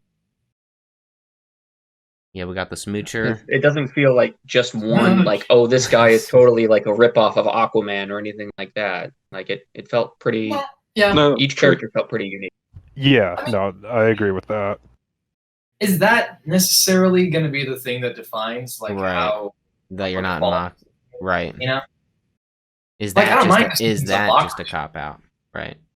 I mean, they all kind of like stand out a little bit, though, at least from like the general crowd. There's some like familiar things, but like they're different enough where if it's going to do its own thing, they're spun a little bit differently. All right, I rated it. I put my rating up for me. What do you guys? I put up a 2. I put up a 2, but I gave it the art. I just think it's a lot. And if you were to we talk about pacing. I was one who said I didn't enjoy it, and you've given it a lower score than me. No, I still like. I'm gonna have to read 2. It got me enough to want to read 2. I'm gonna have to reevaluate my score now because I've given it too high. Well, remember, I'm a tough grader. My scores are sporadic and make no sense at all. So yeah, no, I just thought that it if I was to judge pacing, I gave Decorum like such great praise last week for such great pacing over doing, like, they just crammed so much in one day. Like, it gave me a lot. I just don't think that's very good. That's not a good approach. If it was for any other hot topic writer like Donny Cates, I mean, if he tries something like that, dude, may God have mercy on his soul, for in this crossover event. But he may execute way better. So I give it a 2. I'm still going to read number 2, just putting that out there, because I got to check it out just to see what's happening. But that's me. Okay. I gave it a 2.5. And like I said, Steve Orlando's not a bad writer. He's just not a good one. Like, I read it. It was fine. It functioned as a story, but I don't care about it. It just left me sort of feeling... Do you mean he's not a good writer, or he's not a fantastic writer? He's mediocre. Yeah. His stories tell tales. Like, I've never read anything by him that I've gone, that was terrible, that's the worst thing I've ever read. But I've you've never also read never anything read where you were gone, like, yeah. Like, everything I've read by him, it's been fine. It's been perfectly middle of the road. They're functional stories. Yeah. Okay. This kind of feels like that's sort of all happening. I can say about him. Okay. I respect that. I think that's fair. I'm gonna be honest with you. I started reading it and then I skimmed through the rest. I don't think I can really give this a fair rating. Okay, fair enough. So a 1. I lost. And unfinished. And abstaining from the vote. Yeah. I just don't know if I can. I don't think it's fair of me to have like a real opinion about it because I just became so disinterested. I feel like if I were to, that's fair. We need almost need like a couldn't get through it rating. You know what I mean? Just not like available. An A. Yeah. All right, Tabs, Crave, what are you thinking? I'm gonna go. Yeah, I'll go. Definitely a 2.5. The art's good. The characters are very unique. No complaints about that. But I mean, there was definitely plenty of dialogue. I like that, but I just don't feel invested at all. Just kind of, Wasn't expecting that. Wasn't expecting that. Yeah. The whole thing at the end with them being, the last person from each of their universes, and them having been, the first ex-president or whatever, just felt, like the weirdest garnish on an already strange dish. I was like, what are you smoking? In the chat, I was like, I showed my wife that post. So you went even deeper. And said like something. Yeah, I didn't want to just completely repeat myself from the chat, but it definitely feels like somebody, shaved some orange and put that on a dish and said, this will be good. My wife, we were like, man, I'm hungry. It feels unnecessary. That's so funny. Yeah. Like it. Unnecessary, I agree. What about you, Tabs? I'll give it a 3. I think it was kind of middle of the road. Just, I'm curious to see where it goes because, again, like we all said, it felt very crammed, very heavy. So, like, I'll give it a chance to see if it'll kind of, like, spread itself out a little bit. Like, okay, like, here's all your characters, here's what they are, here's what they did. So even though some of it feels a little ham-fisted for one issue, I'll give it a shake, give it a couple more issues, see what happens with it. Some of them seem kind of interesting, like the Seer character needing like those little the gadgets to kind of like funnel her powers or something, because it's kind of like burning her out because she's seeing almost to a god level that humans can't comprehend. I thought that was pretty interesting, so give it a couple more shakes. See what happens with it. Okay, so who here's carrying on with it and who's not? I'm going to read number 2. I'm going to carry on. It's on my poll right now. Can I give it a couple more issues, see what happens? Yeah, I just want to say, Graven. Can you guys like imagine if you had just watched the Avengers film without having watched any of the previous? How many films did it come before? Maybe 5 or 6 films that came before Avengers. Like how? I don't know. I feel like it still would have been kind of odd to watch the movie, but I think the movie did a better job at it's bringing all the characters together. the I mean, characters. we're coming into Commanders in Crisis where they're already a team. But I feel like the comic might have done better. Think about all the back and forth banter in the Avengers movie. Like, if you didn't, there was so much back and forth banter to help you understand, like, Steve's relationship to Tony, their like broken relationship, Steve to Nick Fury, Banner to everybody. We almost start the comic off with, a couple pages in, we start with the whole team together pretty much. But then, they all break apart and they all kind of get introduced independently, and there's very little of the team interactions, even one-on-one. There's one or two spots in the rest of the comic that happens. I mean, the only conversating that really happened between the people was when she was struggling with her mental state, and she was talking. I mean, it seems that they are a team, but they're still branching out to do their own thing to help people, because they are, 4 of the 5 are the last commanders of their universe. So they still want to help people and do their own things, but they know they have to come together. So I agree, but it's a weird dynamic for one issue. What is it, like 20 something pages that you're cramming all that info into? That's not a lot of time, for sure. Yeah. So let's just hope that, for me, I'm just hoping this is like the heaviest issue, and then everything else spreads out. Because there's interesting little tidbits, but it's how is it going to spread out? How is it going to develop? Craven, were you going to keep reading? Yeah, I'll get issue 2 at least. Okay. After that, I'm not sure. Yeah. And Ty, you didn't finish it, so I'm guessing there's no point asking you. It's a bathroom read. Yeah, right. Yeah. I'll see how heavy of a week it comes out on is, but I'm probably not going to read it, to be honest. Do you want to move on to the next one? Yeah, so if we do We Live, #1, written by the Miranda brothers and art by one of them as well. Okay. Did not read. Just going to establish that. Okay. Me neither. You should have. I read it. It was awesome. Yeah, this was really good. Really beautiful. I read it like 20 minutes before this started, Crave, and I really liked it. I'm glad I did. Oh, you got to go listen to that music. Oh, I sent it to him. He sent it to me. Pretty cool. I don't have a thing for this, Sean, so I'm just gonna leave up beyond the source. Oh, yeah, cool. It's all right. We're getting some echo from you, Ty. I don't know why it keeps doing that. I'm sorry. I have it set on a specific setting. It wasn't like that before. It just got really bad all of a sudden. The past minute or two. Yeah. So this story is basically the world has had several sort of big incidents where there's been like wars, earthquakes, all out destruction, and it's sort of set in a new world. Yeah. So now there's like 9 realms that have all sort of separated. They're all cities and everything, and there's a load of villages sort of inhabiting the rest of the world. And they received a message from space saying your world is going to end soon. We'll rescue 5,000 children. This is like the story of the Ark, This is like the day after tomorrow, kind of shit. So they basically sent. Yeah, so they sent a load of these rockets down with these bracelets to give the children in. So like those little capsules from Dragon Ball Z. The sensu beans. No, not the sensu beans. The ships. Ships they travel in. Yeah. And what's the name of this fucking movie I'm thinking of?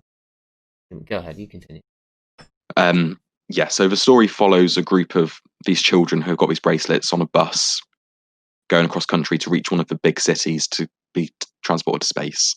And they're all allowed one companion with them to take them to the city. But the companion's not going to be allowed to go to space with them. So the main character is a young boy and his sister. And the young boy is one with the bracelet and his sister's his companion. And yeah, the story's just them going across country, and then the bus crashes and shenanigans ensue.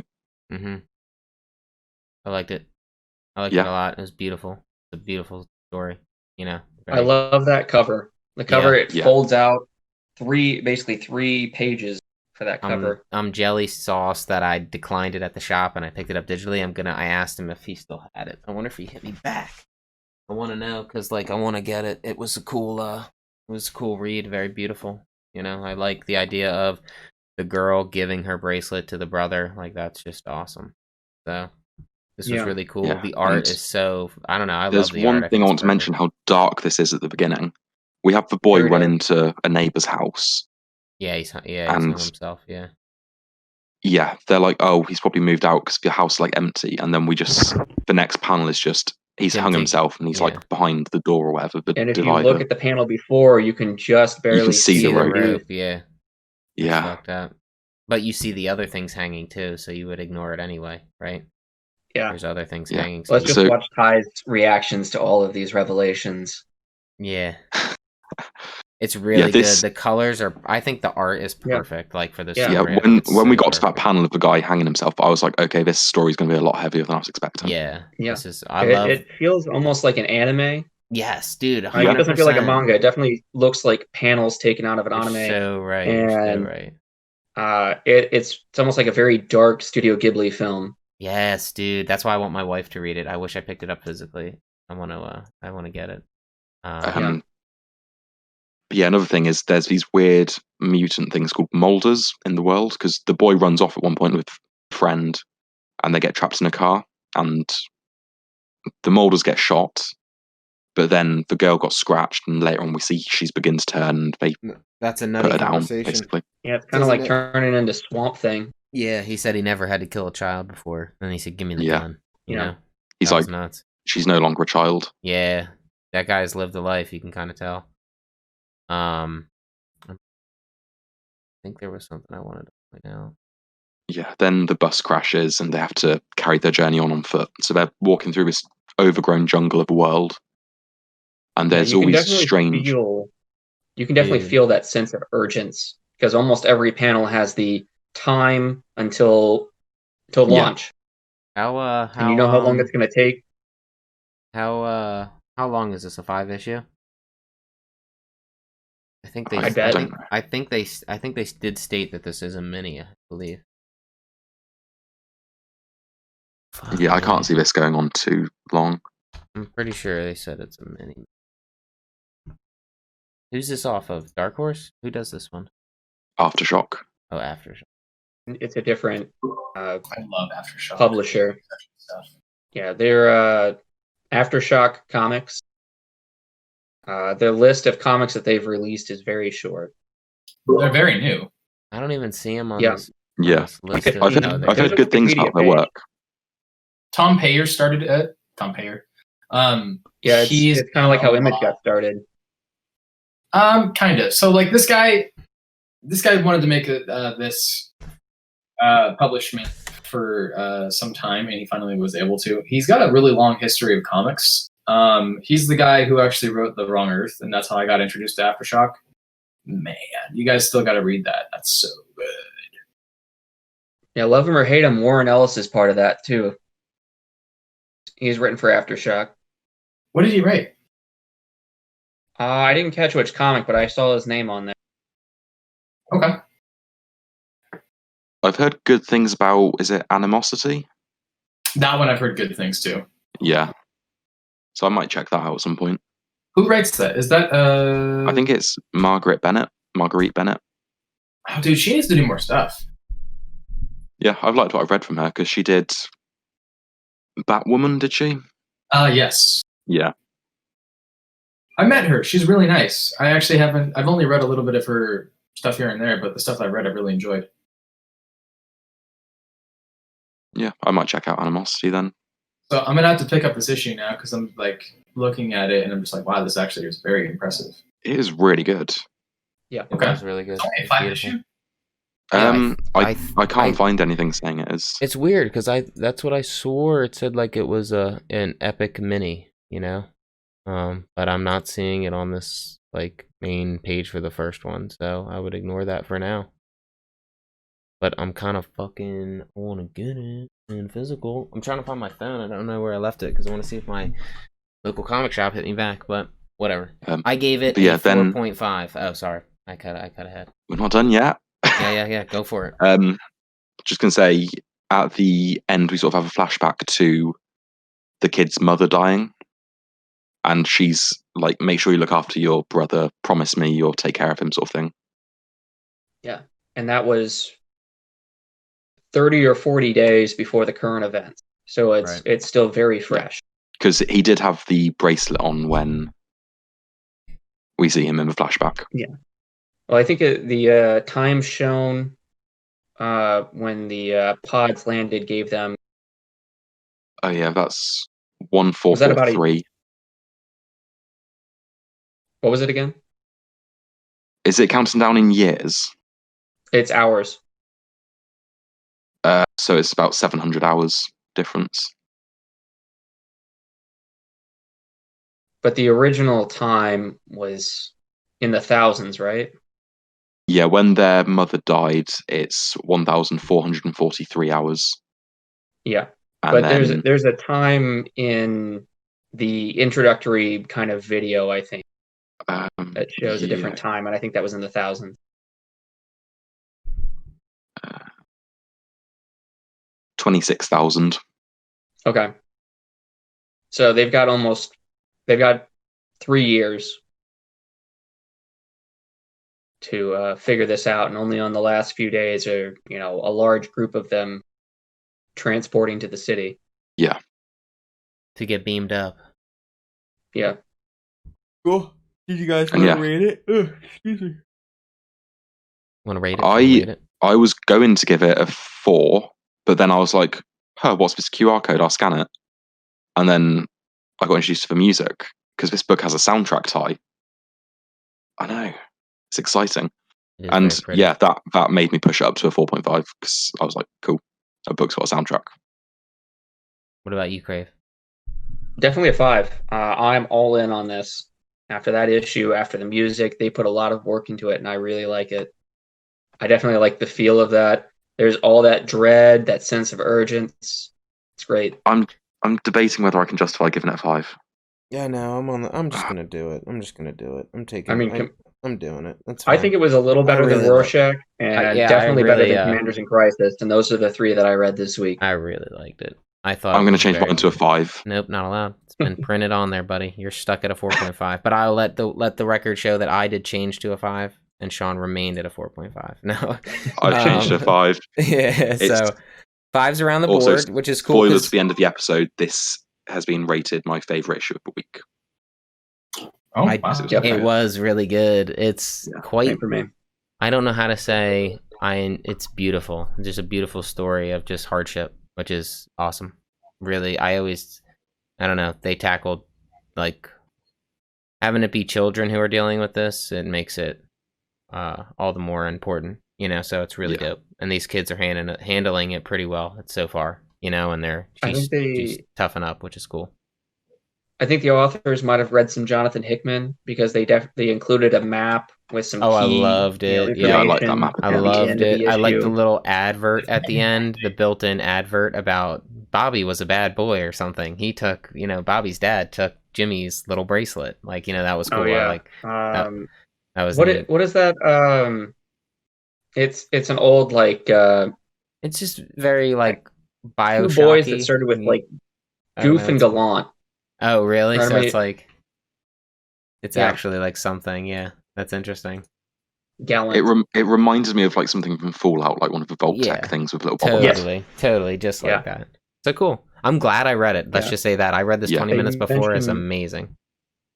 Yeah, they mention all of the earthquakes that have really shook up the earth, and I think with the map you might be able to. Maybe I'm just looking at a Rorschach test right here.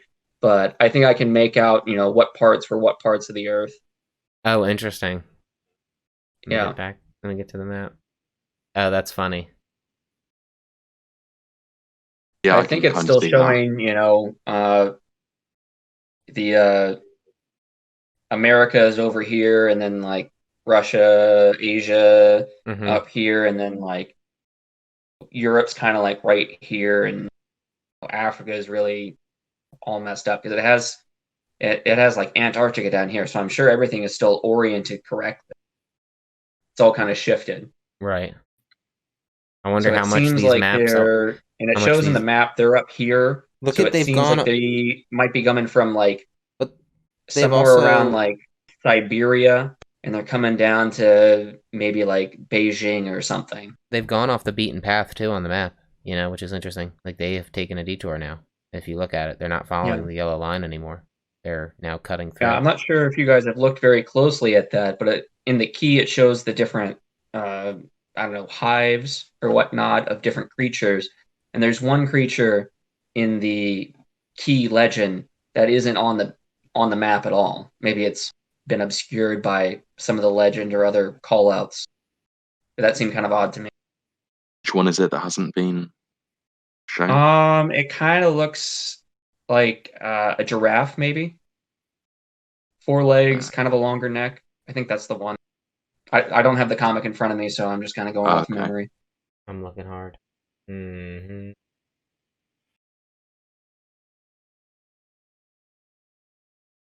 But, we can see what they're going to be kind of facing on their journey. Yeah, that makes it look like very undiscovered country, very big, which is cool. Widens the world. I feel like I'm seeing more maps in comics these days. Undiscovered Country has that too. So does Last God, stuff like that. Sorry, there's a guy. I love that in The Last God. Guard or something in front of me. Brushing his teeth. Let's see. Let's move on. What was the next, Sean? I liked it. It was really good, and everybody should read it. This is beautiful. That's jump off here. Okay. Yeah. Okay. Do you want to give your favorite issue, favorite art, and stuff like that? Yep. Definitely We Live. Yeah, I really like the art in that story. It's great too. 5. All definitely around, a 5. Definitely yeah. 5. Cool. Yep. See you guys. Okay. All right. See you later. Crave. Cool. So we move on to X of Swords now. Yes, sir. So we'll start with. Yeah, these ones are all fairly individual, so we'll do them all one at a time, I guess. We got to pick up our pace. X of Swords number 6, which is Hellions number 5. Written by Zeb Wells and art by Carmen Carnero. I'll give the brief summary this time. Yeah. This one is about Mr. Sinister trying to be sinister and getting roped into his own nonsense, and guess now he has to do his own sinister bidding. He pretty much they decide that it might be a good idea to try to stop this war before it even begins. So Mr. Sinister has the idea of infiltrating through the back door or something like that, and the safest place to infiltrate. And he ends up getting roped into his own concoction of plans because he's a fool, as he usually is. He's very like Shakespearean in this, you know what I mean, or whatever you want to call him, like Renaissance comedy, like so. Very theatrical. Yeah, theatrical. Yeah. So he really reminds me of someone in this, but I can't place who he reminds me of, like some character in a show or something. Kind of reminds me of V for Vendetta, just V. Like I don't know, that's how I always picture him. But just like that, the theatrics of him, like always like showing up, like having having. I just meant more like the comedy side of it, like when he.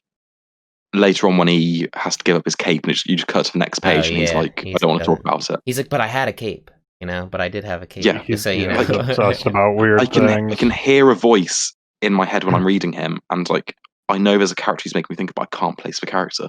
This one, crazy. To finish the summary, this one is not about a sword. This one is about the back door. Like, it's not about gaining a sword in this issue. This is about a different plot to stop the war before it starts. And pretty much one kid comes back. I'm blanking on his name. Who's the kid who comes back? Empath. Yeah, he's kind of an a-hole throughout this. There's no kind of about it. Yeah, he comes out swearing and spitting at people. Yeah, so... Okay, I'm going to say it.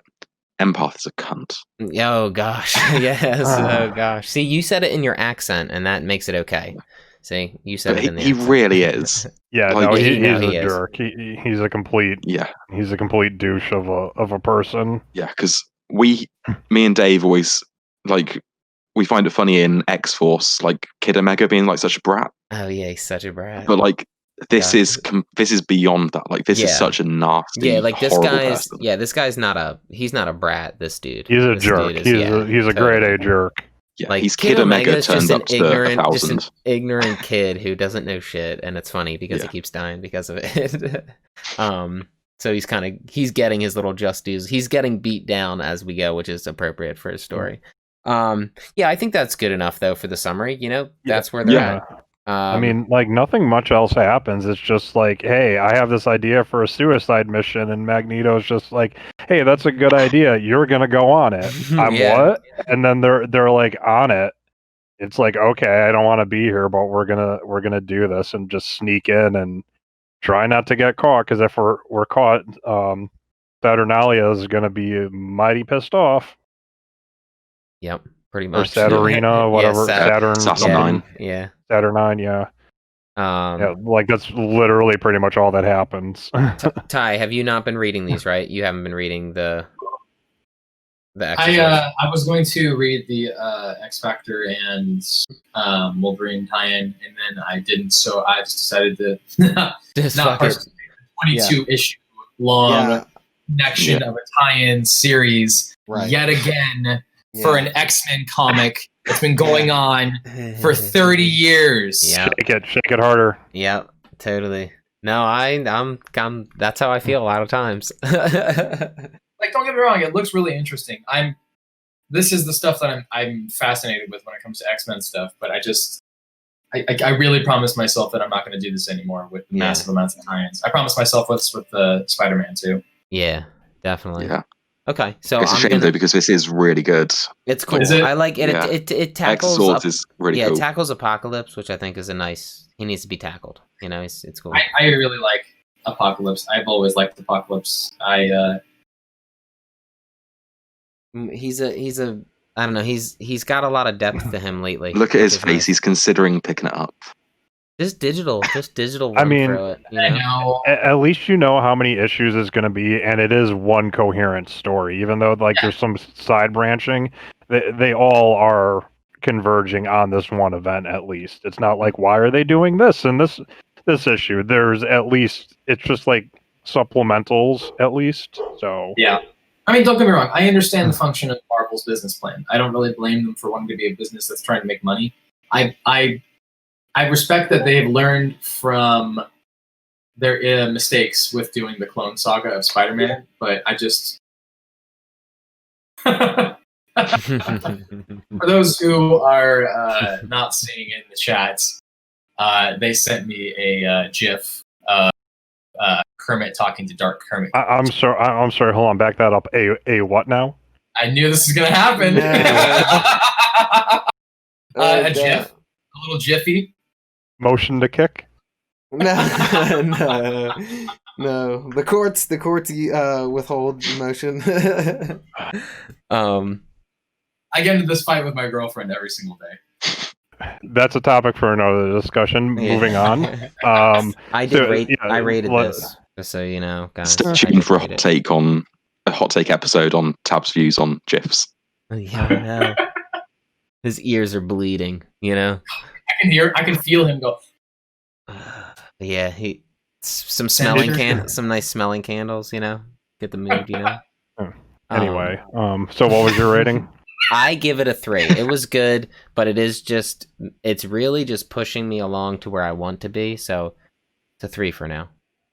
It was decent, you know. I was surprised how long it kept me because Sinister, you know, those aren't really my characters right now. I'm not super into them. I would rather a what's Black Tom story like we've been getting in some stuff. He has more interesting stuff going on than Sinister, it seems like, but still, I give it a 3. I thought it was good, and it's moving the story along. Tabs? I'm gonna give it a 3. Like, nothing super major happened. Sinister's theatrical attitude and delivery and everything was rather silly in my opinion. The other Hellions didn't really engage besides Empath and one or two others. Psylocke had 3 word bubbles, and she's probably one of the more interesting ones. It seemed a little strange. I like the idea, but it was just kind of a strange issue for me.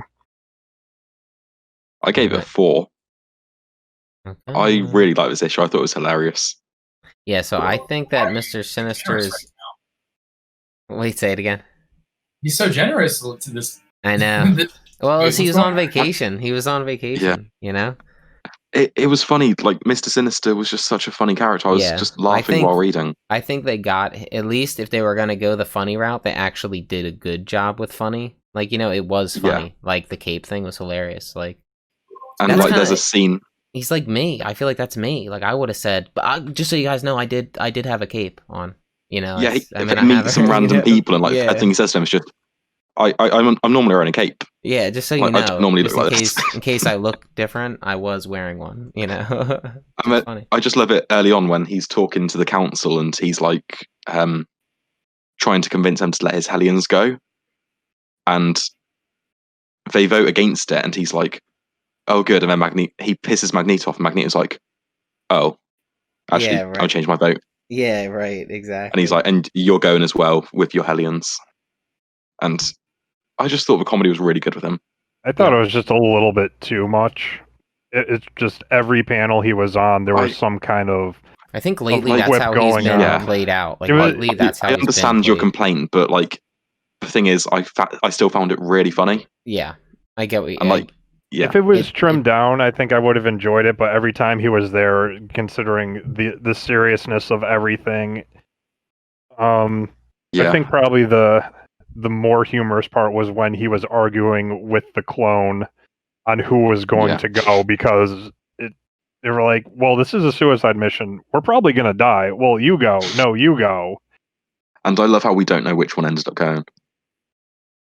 And they rocked scissors for it. That made me roll my eyes a little bit. He says what, like men or something. He's like, "We'll settle this like men," or something like that. And they rock paper scissors for it. Yeah, the noble contest. Yeah, noble contest. That was it. It just seems so silly for a character that's supposed to be so dark and sinister, right? Maybe he's almost like dark comedy now, like dark sinister. Like where it's almost like but like in Necrotia. And we're going back several years. He's just plotting. He's really dark. He's reserved. He's up to no good. And then he's just out like here just cracking jokes everywhere. And it's like, I'm not a big X-Men follower, but from what I know about Sinister, this is a big 180 from what I'm familiar with. Very, I like it. Theatrical is the term, definitely. He's very. He's like the Harley Quinn, Clayface. That's funny. What he feels like right now. Let's see. Next one. We have X of Swords 7, New Mutants 13. Go ahead, Charlie. Written by Ed Brisson and art by Rod Rice. Okay. I'll give the back one on this one too. Let's see. This one was about Douglas, the man who translates for Krakoa, getting chosen as one of the wielders of the 10 swords. Only to find out that he's not a swordsman and he's trying to be swayed by Krakoa not to fight in the war, but he's also like, I was chosen, so magic is training him on and off. And pretty much gets to a point where I'm pretty sure he yells at Krakoa a couple times like about it, and Krakoa kind of like, the only way to communicate is with Krakoa, so of course she's kind of like, or it's kind of like, whoa. And then I'll just mention in that panel where he's arguing with Krakoa, we see Sinister sort of storming out of the council with his hands up like that. So it literally takes place right after. Yeah, happening at the same time. Yeah. And then I can't remember his name. Hold on, Grey. What's his name? Isn't his name like Exodus? That's it. Yeah. I was gonna call him Grey Wolf. Exodus.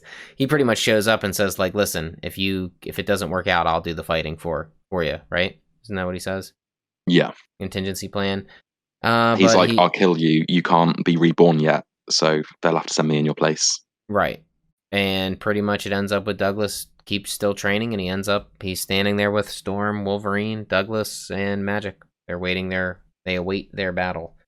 I liked it. The colors are really cool. Really cool art in this one. Yeah, very, very watercolor, very almost dreamlike in a way, not solid line work. Everything just kind of flowed into each other. Kind of reminds me of Decorum, like some of the panels. Looks cool. So I give it. I liked it. I don't know if there's much more to say. That was like the brief. Did anything crazy happen that was just? I like that Magic showed up and was being like a swordsmith with him and training him. I thought that was cool. I also like that she was honest with him. Said that you'll be decimated. There's no way. I liked that he was honest with himself as well. He was like, I'm probably going to die. I am terrified. He's being honorable, which is really cool. it was a really human issue, I felt. Yeah, definitely. Yeah, You learn a little not more a lot about going on, but you learn about the sword that he holds. Remember, we thought Douglas's arm was weird, and we thought he was part of the Phalanx, the group of like alien AI from like 10,000 years in the future, from like House of X. Sean, remember like the Phalanx or whatever. So we find out that the sword is like a remnant of the Phalanx who like broke off, disbanded from them, and like now has found Douglas as his friend or whatever, and he's the sword. So that's why his arm looks like the Phalanx, like from the future. Pretty cool. I mean, hasn't this character been like this for a very long time? Because I thought he was like, was he in one of the X-Men cartoons with like this? I don't thought he was in some remember. kind of animated show where, because what does he call him? The Doug something? Doug Friend. Yeah, Doug Friend. Doug Friend. Yeah. I thought he was in a show or something, so I feel like this character has been like this for quite a long time, but I could be misremembering too, but just remember the Doug Friend lines. Doug Friend. I like that. Yeah, so I gave he was created by Chris Claremont in the 80s. Figures. So he has been around a while. Damn you, Claremont. I gave it a 3.5. I did like it. It was very human. It was good. And the colors were really cool.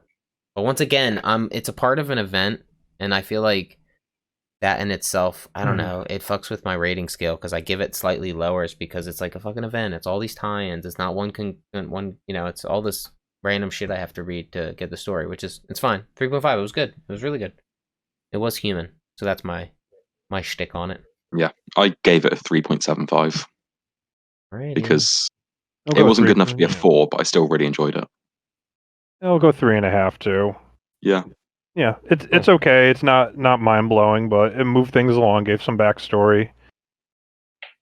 Let's see. Magic's cool as ever. She's doing something other than just literally sitting there eating pizza rolls or whatever. That is funny. Okay, so we'll move on to Exorcist number 8, which is Cable number 5, and it is written by Jerry Dugan and art by Phil Noto. Art in this one's cool again. Really like this art too. I think this is the first time I've seen Jean in that suit and been like, rare. I like it. It reminds me of a little bit of Adam Hughes art because it's got like the thick lines around them. It's based on her classic Phoenix costume, right? Yeah, I know, but I've been hating on it so hard. I know I have, but I actually drawn like this, really good. I don't know, the line works really nice. It works finally with that silly fucking eye mask thing that she wears, you know? It looks good. Art was really good in this. Yeah, so this issue follows on directly from the Exorcist's creation issue? Mm-hmm. Where they found the sword station. Yeah, stick the sword in you. Let's see. Brief overview is that they're traveling around this empty facility because all these people, or all these dead people, and they're investigating. And Ty, you're echoing again. Let me see how I say it real quick. Jean goes on her own. They discover that there's something coming through a portal, some kind of like, I don't know, is it like AI technology from the future or something? Can't remember. Yeah, something like that. And Jean gets a look inside their head, and I forget what she sees, but it's some crazy shit. And then they pretty much, in order to don't they have to, like, in order to stop all this, he has to pull the sword from the building. Like, he has to pull it. Yeah, and he has to depower the station. Yeah, and then he shows up he's on the Ring of Swords. That's pretty much his little, he had to get back from where he was, so that's how he gets back. He has to, he finishes his mission, he comes back. Yeah. And then you have pretty much Scott Summers, like, you know, kind of hinting every now and then, like, you shouldn't be, let me do this instead, right? Doesn't he say, like, a couple times, like, let me fight this, you don't need to fight this? I don't know. Pretty sure he mentions it a couple times. And then they pretty much ask Magic to, like, watch over him. Yeah, it's a family issue considering. Yeah. And Magic isn't part of the family, but she's like, she works under Scott as like second in command or some shit. Because he's of, like, captain or something, because she's commander, or the other way around. Exactly. So it was cool that they had this little telekinetic conversation, you know? Yeah. But yeah, I enjoyed this. Me too. Question mark? No, I did. Yeah, I was just thinking. Yeah, I did enjoy it. It didn't do anything. It didn't stand out as much to me as the other 2 issues did, because one of those was a really funny issue. The other was a very personal story. This was a bit more generic, I felt, but still good and still moved the story along well enough. I think what shined was the art in it. For me, Definitely, yeah. I think where the story was, like I said, you could literally just say they were just finishing their mission and coming back to get to the circle. That's really we didn't learn anything about these AI things. Like Jean has like a vision or something, but we don't get to see what it is. Yeah, that page where she goes through the portal looks amazing. Yeah, oh totally. Oh, that was cool. The void. Yeah. Yeah. She looks awesome with that like negative effect on her. She's just like, Scott, don't hold back. Yeah, like that shit. Yeah. And even Cable like checks and he's like, what's going on? The station just lurched, and she's like, yep, that's your father. Yeah. So anyway, I started blasting. Yeah, so anyway, I started blasting. Yeah, that shit's hilarious. Man. Cool. I gave it a 3.5. But I would give it a 4, but I don't want to because the art was really good. I think strongest point of this was the art. It was awesome. I gave it a 3 because I still thought it was a solid issue, but just it didn't stand out to me as much as the others did. Yeah. Okay. I think I gave them all 3.5s. I think I gave them. You gave Hellions a 3, did you? I think so, yeah. Did I mishear you? No, that sounds about right. That sounds like me. What about going with 3.5 myself on it. Interesting. I'm now the lowest score on there. Well, I mean, what was about me being generous? No, it had for an individual issue, it had it had good action to it, but at the same time, you can just you knew there was a diverging storyline as well. So how that one's going to play out, I don't know. If you just have to follow Cable, I would assume so at that point. So no, it was good. I like the action in it. I like pulling Sword into it and just kind of seeing like the family unit kind of going on and then coming back, and the circle's almost halfway complete now. So I think a couple more issues, and then like it's going to pick up, and we'll go into the contest. So probably isn't there 3 more issues this week that are coming out? I would assume. I think so. Can't remember, but there are a few. Yeah. I at least like how they're doing this. Yeah, it's moving quick. It's moving quick. Yeah, it's not going to take a year and a half to do this. They're just putting everything out. And if you're on board, you're on board. All right. Let's say we're moving on to, what is it, Death Metal? Yep, Dark Knight's Death Metal, number 4 by Scott Snyder and Greg Capullo. Go ahead, give us our brief overview. Really quick, I think I'm going to jump out here. I don't have anything else that we're going over. Yeah, that sounds good. Only other thing from the list I read was Captain Marvel. That was about it. Still moving along strong, or how is it? I mean, just quick overview. It's a new arc. She's with her team, fighting, and then there's kind of like a temporal event, and she's thrown into the future where an alternate future where she's been missing, and they recognize she's not their Captain Marvel, but she's there to help. But then finds out that their Captain Marvel has gone rogue for some reason. So she's gonna track her down then, huh? Yeah. That's pretty much it. They're fighting. She gets thrown away from the team, Spider-Woman and all them that she's been teaming up with, and then, hey, we've been fighting this person, Ovu, something like that, and then Luke Cage shows up, and I have a message from Ovu. Yeah, it says, I have a message from Ovu, Captain Marvel, and it's kind of like she's standing around going, "Oh shit, I gotta fight myself." Damn, yeah. Yeah, that's pretty much it. So I'm gonna sign off from here. So, do you just want to mention favorite issue, artist, and cover? Oh, let me pull that out. Hold on, really. I also wanted to ask if there was anything that you wanted to like announce or anything you were excited for in the future before you sign off. Me excited, very excited. Dude, that new Borat, I'm so pumped. Me too. It's funny, my buddy, he was the one who got me into Borat, when it first came out. We were just kids. and now he's a right wing, super hardcore right wing Tennessee Ian, and he had to let the world know that on Facebook. I don't have Facebook, so I go on my buddy's Facebook just to check. I want to stalk him just to see what's going on. And I can't even talk to him anymore because it's just annoying. I'm like, bro, I can't do this stuff. And he goes, so much weird. He had to make sure he let everybody know. He's like, I for one will not be watching the Borat 2 movie. And I'm just thinking in my head, like, I am announcing. Yeah, you were the one who showed it to me and loved it and thought it was hilarious. Like, what the fuck is happening? Oh, did you guys hear me? I kind of my headphones went out for a second. Yeah, they did go out. What's up? Yeah. Oh no, Sean was asking for artist and writer on it, correct? Yeah. Mm-hmm. Yeah. Okay, so Captain Marvel 22, The New World Part 1, writer Kelly Thompson and artist Lee Garbett. Is that your favorite issue? It's a new story arc, so it's pretty cool. I like the Star issues a lot and the Star spinoff, personally. I just think Star was a very interesting anti-hero seemingly turned villain now, so I hope they do more with her. I believe she's going to be showing up in Thunderbolts in King in Black when that starts coming out, so I'm actually looking forward to Thunderbolts in that regard. But I shall leave you gentlemen until next time. Okay, see you, Tabs. Thanks for Have a stopping good by. See you later. I got death metal up, just so you know. Okay, really quick. Mm-hmm. Is it just me? This issue felt like it was way more coherent than the rest of the other issues. Yeah. I think so, yeah.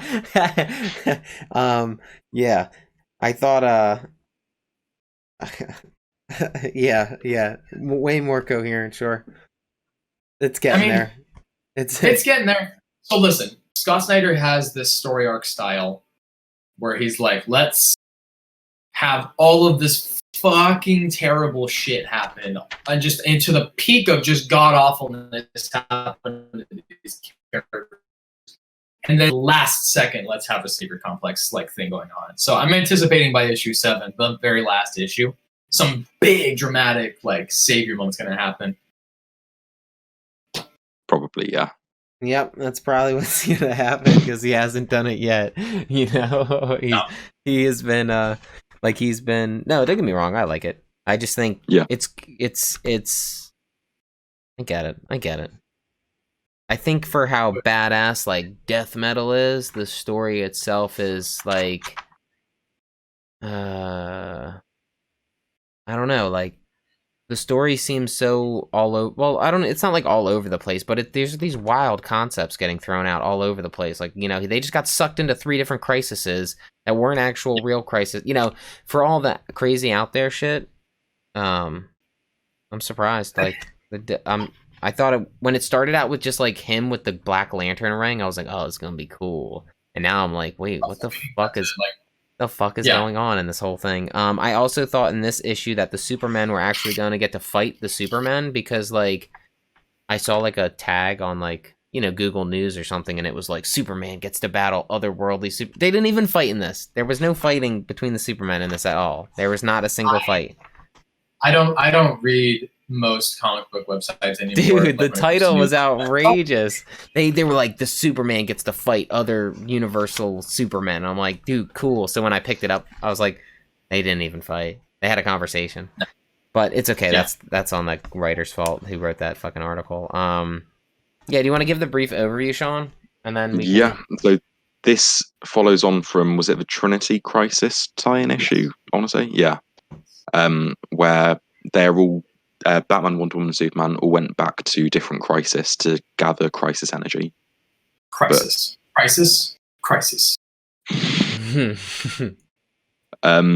And when they got there, they realized it was a dark multiverse. Dark multiverse version of the Crises. Of course. Batman's trapped in the antimatter universe in Crisis on Infinite Earths with the Anti-Monitor. Superman is trapped in an alternate Final Crisis world where Darkseid won. And Wonder Woman is in Infinite Crisis times with Superboy Prime.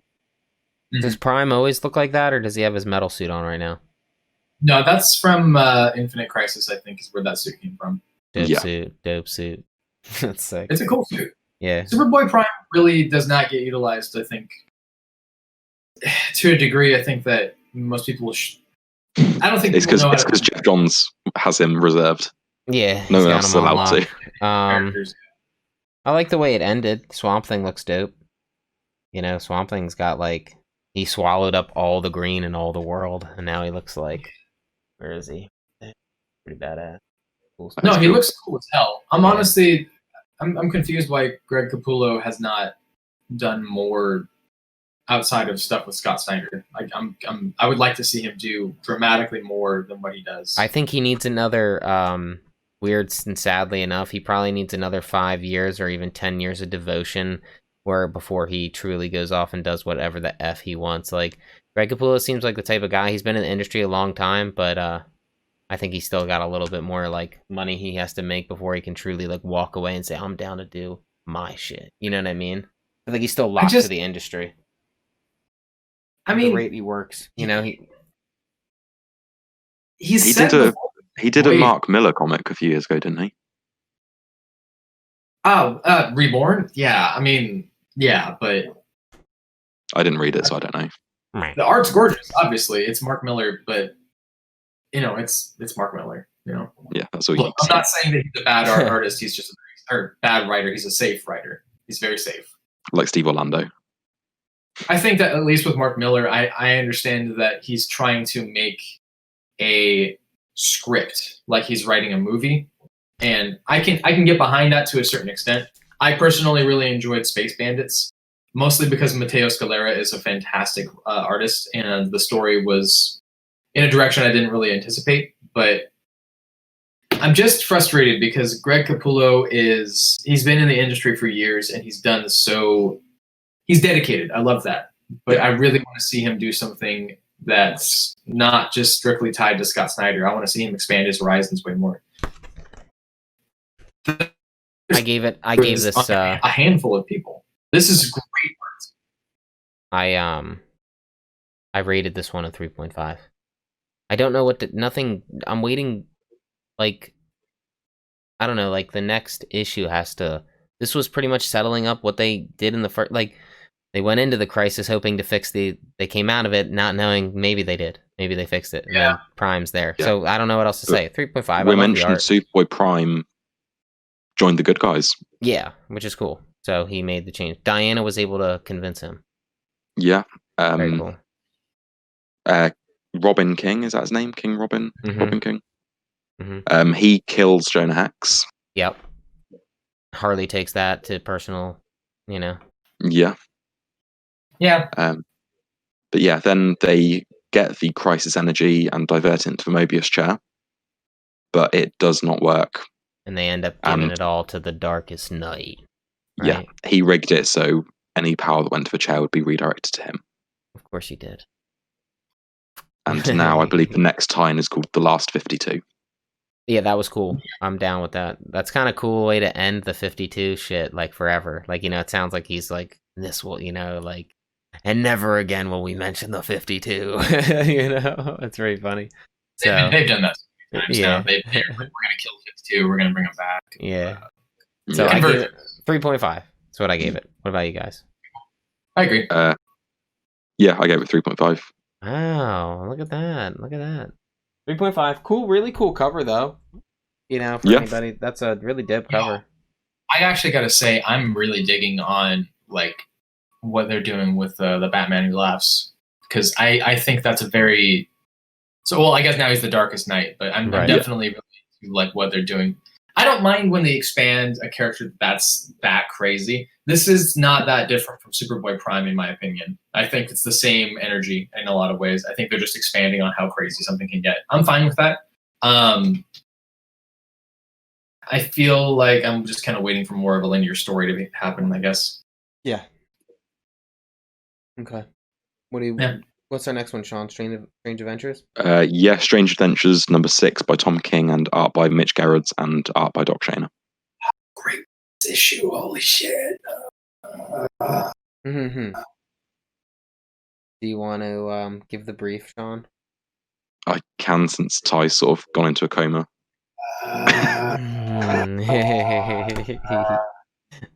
So the present day story of this is Terrific talking to Alana about the war, about life, about everything really.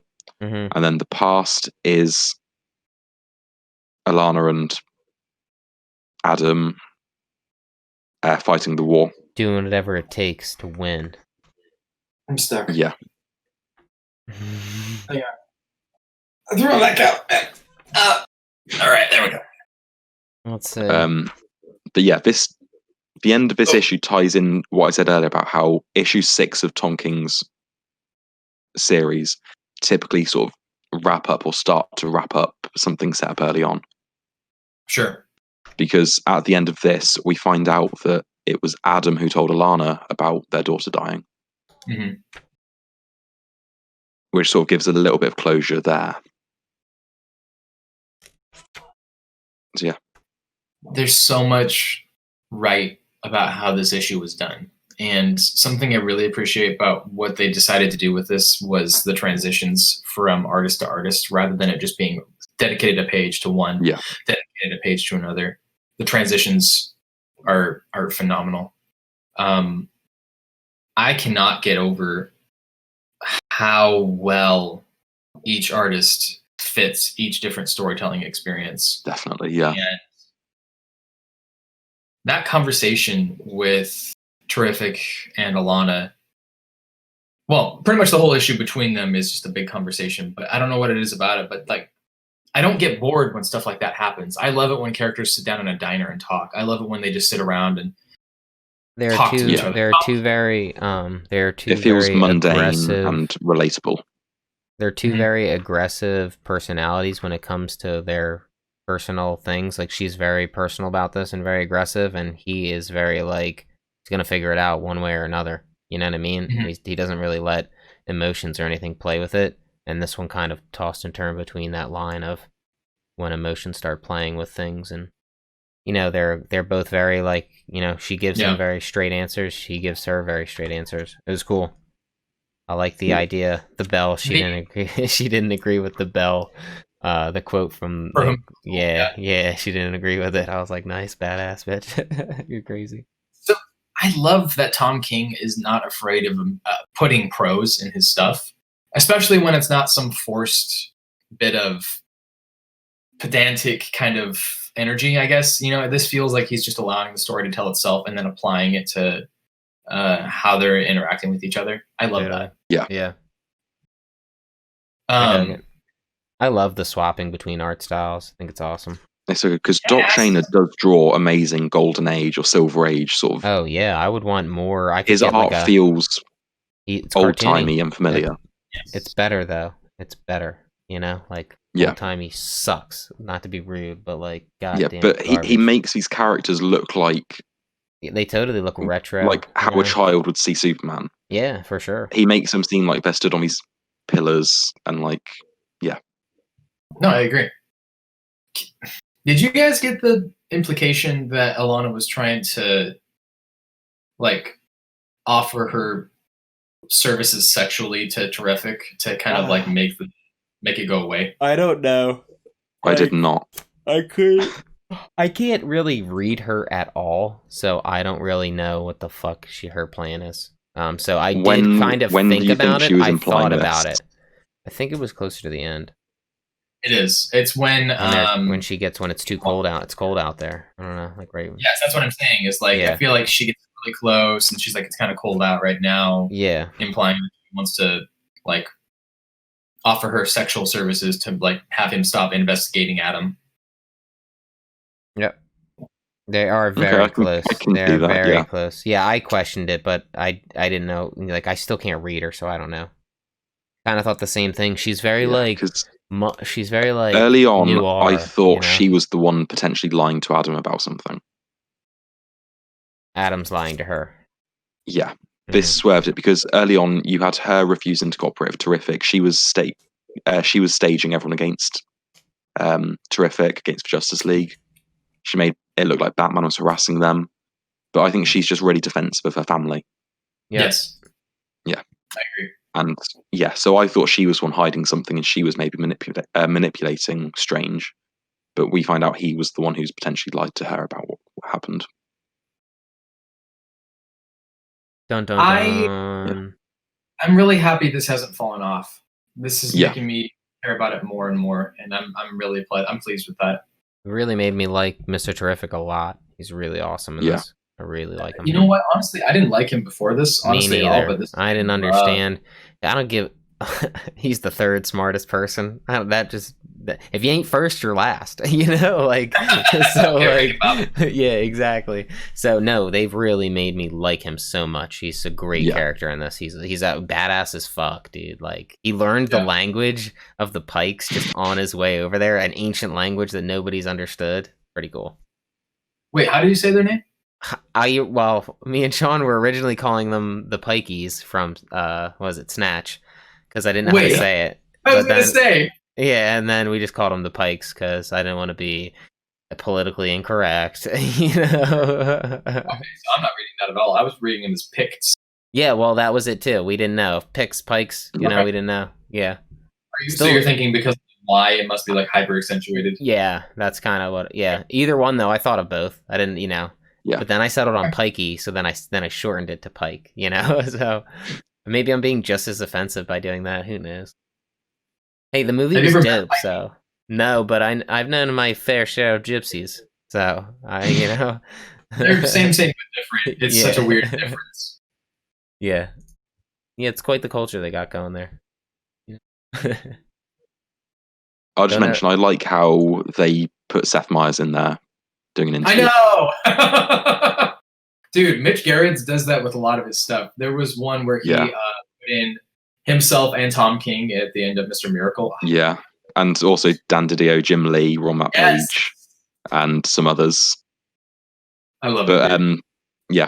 But Seth Meyers has interviewed Tom King before, and he's apparently a huge fan of his work. Seth Meyers is a big nerd, and it's great. Yeah. I rated it a 4. What'd you guys give it? I gave it a 4.25. Okay. I gave it a 4.5.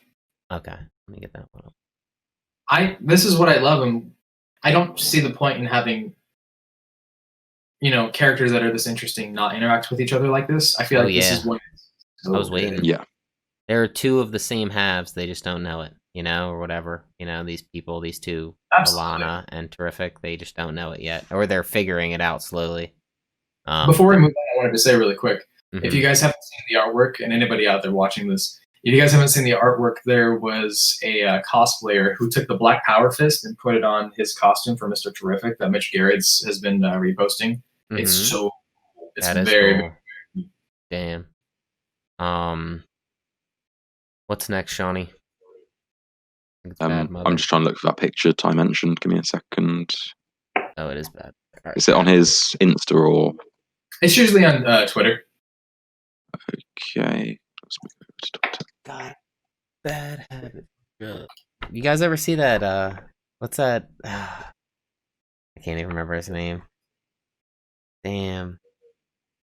What the fuck, dude's name? He did like. Oh my god, I'm blanking on all of it. I think his name's Chris Lely. I don't know. I'm looking him up. Okay, he tweets a lot, so I might just look for it later. It's kind of hard to find. That's okay. Yeah. Yo, Sam Nee kills Battober. He's amazing. Oh my god, dude. Yeah, so good. Way too good. Sean, I got the Bad Mother 3 up. Yeah, Bad Mother 3, written by Krista Faust and art by Mike Deodato. I'll give the rundown. This is her, just as it ended up on, or how it ended on the last one. She is scoping out places, getting names, taking names, getting her plot. It's funny, she goes through a whole plotting list of things to get to make a bomb at the grocery store. You find that the daughter struggles, like the daughter gets a scene or two where she's trying to break out. She ends up like filing down, like I forget what she files down, but like something to stab the lady. But man, she should have stabbed her in the eye. The handle of the poop bucket. Oh, of the poop bucket, yes, piss boy. Yeah, so pretty much the mother is making a bomb throughout the whole issue, and she uses it to blow up a location where the meth is made. She's doing like she's doing a lot of like recon work as well, scoping out the location, following people. And then to end the issue, pretty much the word gets back to the precinct. The chief detective or whatever pretty much has a run-in with, I guess, the bad lady who like is running operations. And the detective, the detective gets questioned like, "Why didn't you do anything?" He's like, "I didn't think nothing of it," type deal. And she's like, "Well, this will teach you to fucking never think nothing of it again." And then the guy kills him, which is pretty dope shot. Like, the art's really good in this, like for the gunshots and shit. Yeah, dude's brains get blown out. It's nuts. Graphic is. I think we said that about the first issue too, Sean. Like the headshot in the grocery store. yeah, super very graphic. brutal. Very Yeah. Really liked it. This Hunter kid seems like he's a young buck, like he's willing to do whatever. So I don't know. This is gonna be quite the tussle going in.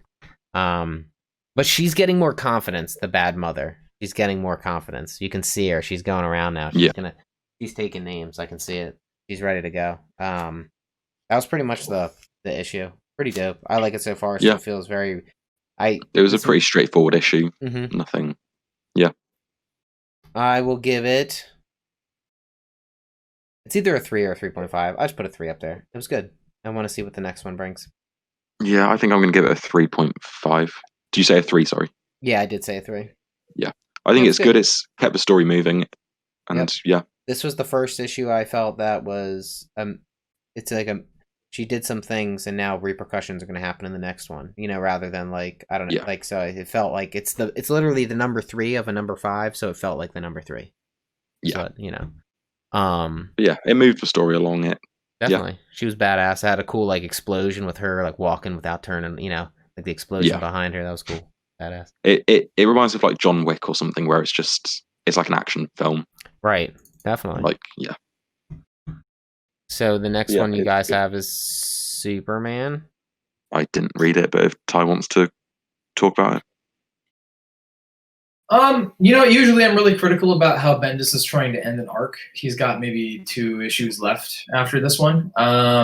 25 was setting up a new character from a new alien race. That's basically light worshipping aliens. And in this one, it's kind of him playing around with the fun of the lore and the history of Superman. Like, now that he's out and he's open to the public as Clark Kent, he's in the Daily Planet. So how safe is the Daily Planet? They set up some protections. Like, there's a barrier around it that was set up a long time ago, so in case he was ever attacked. That's basically what happens here. Issue 25 sets up the backstory for the alien. The alien comes to try to attack Clark Kent, Superman. And Superman's trying to deal with everyone kind of getting accustomed to knowing who his identity is and just the conversations that come along with it. There's a lot of play and history with Lana Lang, which I don't know if there's going to be a lead up to that. But that's an interesting choice because I feel like he's trying to insinuate something's going to happen in the future with her. There's only 2 issues left, which tells me that this is either going to end on a big bang and be really just fun, or he's setting something up for the future writers. Yeah. That would be very generous. That'd be very generous of him, setting it up nicely for other writers. Very generous. Yeah, or he could be setting something up for him to move on to another book. Well, he is leaving, so I mean that does make sense. 1028 for Action Comics, and then issue 28 for this is when he's hopping off. He's staying on Legion for a little bit. I'm really, look, I just want to know what he's doing next. I want to know so bad. And I want it to be Green Lantern. That's what I want. There's rumors Mark Waid's taken over Green Lantern. Now that he's back at DC. I would be okay with that, actually. I would be very okay with that. I think he would do a good job. No, I feel like he would do a really good job on Superman too, though. He would. Either way, this was a fun issue. Not a lot going on. It's just a fun little tip of the hat to the end of the story arc. I like what this character is. Ivan Reis is still an amazing artist. Joe Prado is an amazing inker. Ivan Reis has been doing his best work ever on this book. And like, no matter what it is, like even his face shapes have improved so dramatically. Sometimes he draws the same face over and over again. Well, he used to. Not so much now. It's very, very, very, very good here. Yeah. I recommend that if you actually have the time to read it, it's a lot of fun. I wouldn't say it's Bendis' absolute best work. I feel like some of the better stuff with Superman was in Man of Steel, but it's a lot of fun. Yeah, I was enjoying it. I just didn't get around to reading issue 25, and then it got to today, and I was like, oh shit, I haven't read 2 issues of it. So, yeah. 25 is oversized. I was really surprised how fast I was able to get through it. I'll try and catch up for the next issue. Cool. Yeah. You know what? I just had a revelation in my head. What's that? It's not about Superman, but it was about Bendis. I've been reading Bendis's run on Ultimate Spider-Man, and I just got to Volume 9 trade, and I looked, and I was like, dude, the art changes so fucking drastically in this one, in just trade in 9. And then I looked at the listing, and I realized that it was number 46 of the Spider-Man run, and then it was a separate run called the Ultimate 6. You know, and I was like, oh, so that must have, the Ultimate 6, even though it's part of the trade as a whole, it must have been, you know, written and drawn by, or maybe just drawn by a different, you know, it's like its own run. Yeah. So I was like, I just realized, like, so maybe when I open up the new book back to like volume 10, the art should go back to normal. Because I was like, yeah, I would hope. Stuck on there for a long time. Bendis had to convince him to stay on for a good long run, and it's some of the best work he's ever done, honestly. Yeah, I really like it. Sweet. You know, I'm actually happy you brought that up, because when you guys will allow me, I would like to talk about issue 50 of Amazing Spider-Man eventually. Oh, yeah. Cool. Yeah. If we get the last 2 books out of the way, then we can move on to other stuff we read this week. Go for it. Yeah. So Wonder Woman 764, written by Mariko Tamaki and art by Steve Pugh. How was it? Not bad. I think it's been the weakest issue so far of 100%. this run. It just felt very like, I don't even want to talk about it. I'm sorry. It is the weakest one, hands down. Hands down. And it's totally like a filler thing, trying to set up something it wants to set up, but I don't know. Yeah. Talking about But Max I will Lord's say, the first page was very funny. Max Lord was in a lift with a bride and her bridesmaids, and he got in her head and said, every time you see him, you'll imagine he's wearing socks and sandals. I wear socks and sandals. Oh, thank you. But she's in tears, and yeah, it's just funny. It broke her heart. Okay. It pretty much broke her heart. I'll send a screenshot of this. I really like the it is art really funny. Of the other one. This looks like it's going to be... Is this the person who drew this the same person who's drawing the features of the Wonder Woman? Because it almost looks the same design. I don't know. Give me a second to find out. No, it looks slightly off, but it kind of looks the same. It looks slightly off. Never mind. It's not the one who's done the previous issues. Yeah, no. Because that shit was... She was like built. But I don't know if this artist is doing more. It's just to fill in. It's kind of boring. This issue was boring. Yeah. Do you want to do a rundown quickly while I do some research? Yeah, I mean, pretty much they're trying to go to Miami to stake out some shit, and Max Lord keeps getting confused as a famous person who he's not. And Max Lord, somebody's using his tech to... still trying to figure out who's been using his tech. They go to the beach to meet up with their informant. They can't find him. They keep going to, like, different people, which is kind of funny. And then all of a sudden, there's, like, this outbreak on the beach of, like, these water robots. And Diana, like, goes in full force, and Max Lord does what he does. I can't remember what the big... She does call a shark to help with the takedown of these robots, but I have to say the very final panel is beautiful. Like, the colors in the water. Yeah. Really awesome. That's an awesome panel. Yeah, I mean, I think now it looks like Max Lord's a little shifty son of a bee, you know, by the end of it. Right? Isn't he like... He's definitely scheming. Yeah, he's scheming. But at the end, we find out that... Where is it? Yeah, so the person they went to meet disappeared from the beach when they're attacked. But then later on, we see Max Lord has his phone. Right. Yeah, the Einstein phone. Yeah. Yeah, this was a weak issue. I just, you know, what is it? Are we just going on another mini run? You know, is the overarching run going to be that somebody has Max Lord's tech, and that's just like what's going to keep happening throughout the next 3 trades? You know what I'm saying? Yeah, I don't know. The first one was his daughter. Steve Pugh is doing a few issues at least. Yeah. All right. The art. I'd like to point out that the next page at the very end is the Grifter meets the Batman. I have every Grifter 1 through 10. I don't know if that means anything, but hopefully the price skyrockets now. Because I have the complete run of the Grifter. So that's cool, right? That's what it says, right? It's going to be the Grifters having a crossover event with the Batman? With Batman, yeah. Yeah, he's in one of the next few issues. Ah, the Grifter. Yep. Pretty cool. Okay, so what did you rate Wonder Woman? A 2. I gave it a 2.5. Yeah, I'll give it 2.5. That's fine. Yeah. I did like, even though I like the colors and the art, it was good. And it's just the story feels like it's one of these, like, am I just reading it? Yeah. Before it felt like that, but at the end of each read, I was like, oh, I kind of like that, you know? So I didn't feel that way with this one. But we'll see. I'm still going to read it. Ty, what did you want to rate Superman? I rated a 3.5. Cool. Yeah. Okay, now we'll move on to 7 Secrets, number 3, written by Tom Taylor and art by Danielle Di Niccolo.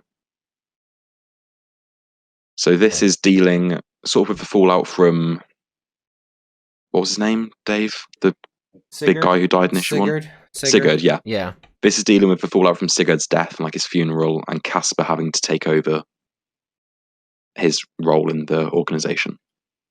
And then he gets put to trial and test, and he comes out on top with the briefcase in hand, and he is now awesomely, he is the keeper, right? Is he the holder? Yeah, he's the keeper, and she's I don't remember.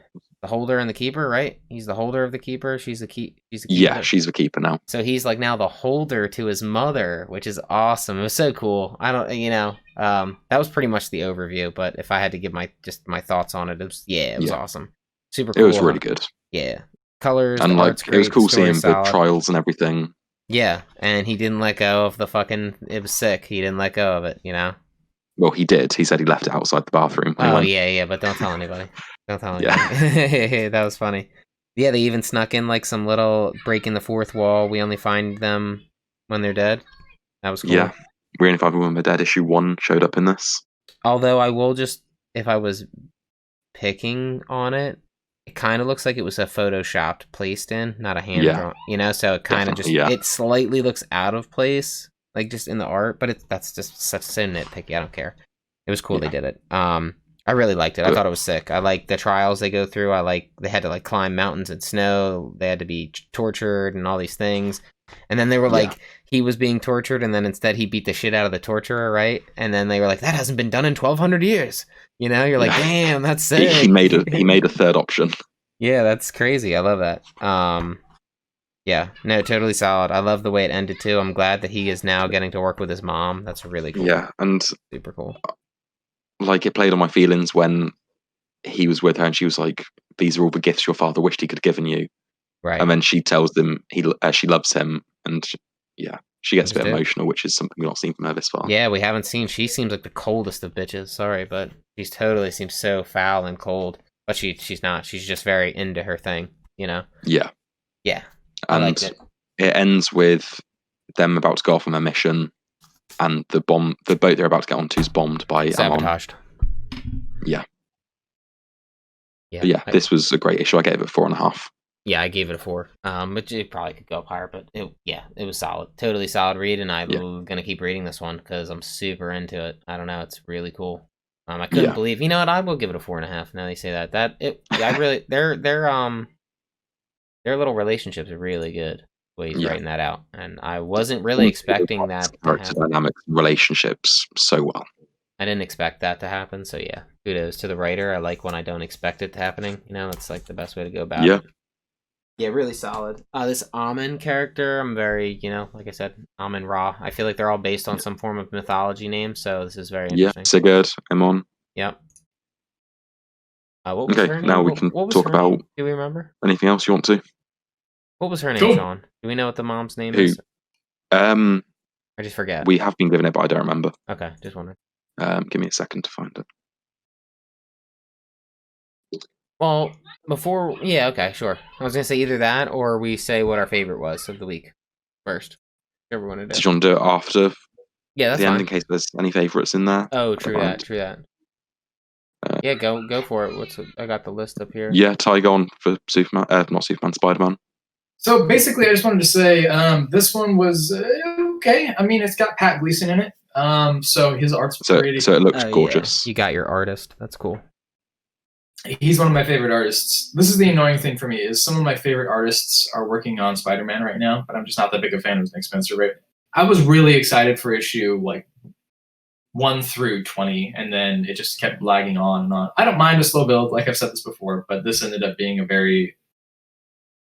I'm just wondering where this is going at this point. The big reason why he was able to get the job at Spider-Man was because of his Hunted storyline, which was fun. It was cool. This is very played out, I feel like, and I just felt like the ending of this was very uneventful, not very satisfying. Sean, your prediction was correct. Big spoiler alert for anyone who hasn't read it. Turn it off now. Kindred is revealed to be Norman Osborn. Oh my god. Nice. I said Harry Osborn. I didn't predict Norman. Oh, I'm sorry. Harry Osborn. You're correct.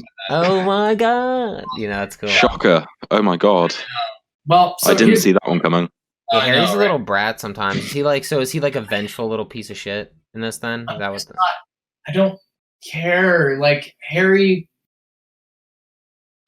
that was such an easy choice. Like, why did you have to do that? Like, that's not that interesting. I would have been so much more interested if it was, I don't know, like anybody else that was like so much more. Look, universally, I think that a lot of people know Harry to be, the second Green Goblin, and I think his portrayal in Spider-Man and Spider-Man 2 with Sam Raimi was so good, and to just stray from that original storyline, I think was a big mistake. I really don't understand why they brought Norman Osborn back. I think killing him with Gary Conway was a great choice. I don't understand why they brought him back. I love what Dan Slott did with him, don't get me wrong, but this was not that exciting for me. I'm interested to see how it goes. They are very, very, very clearly referencing the Joe Quesada storyline where he made a deal with the devil.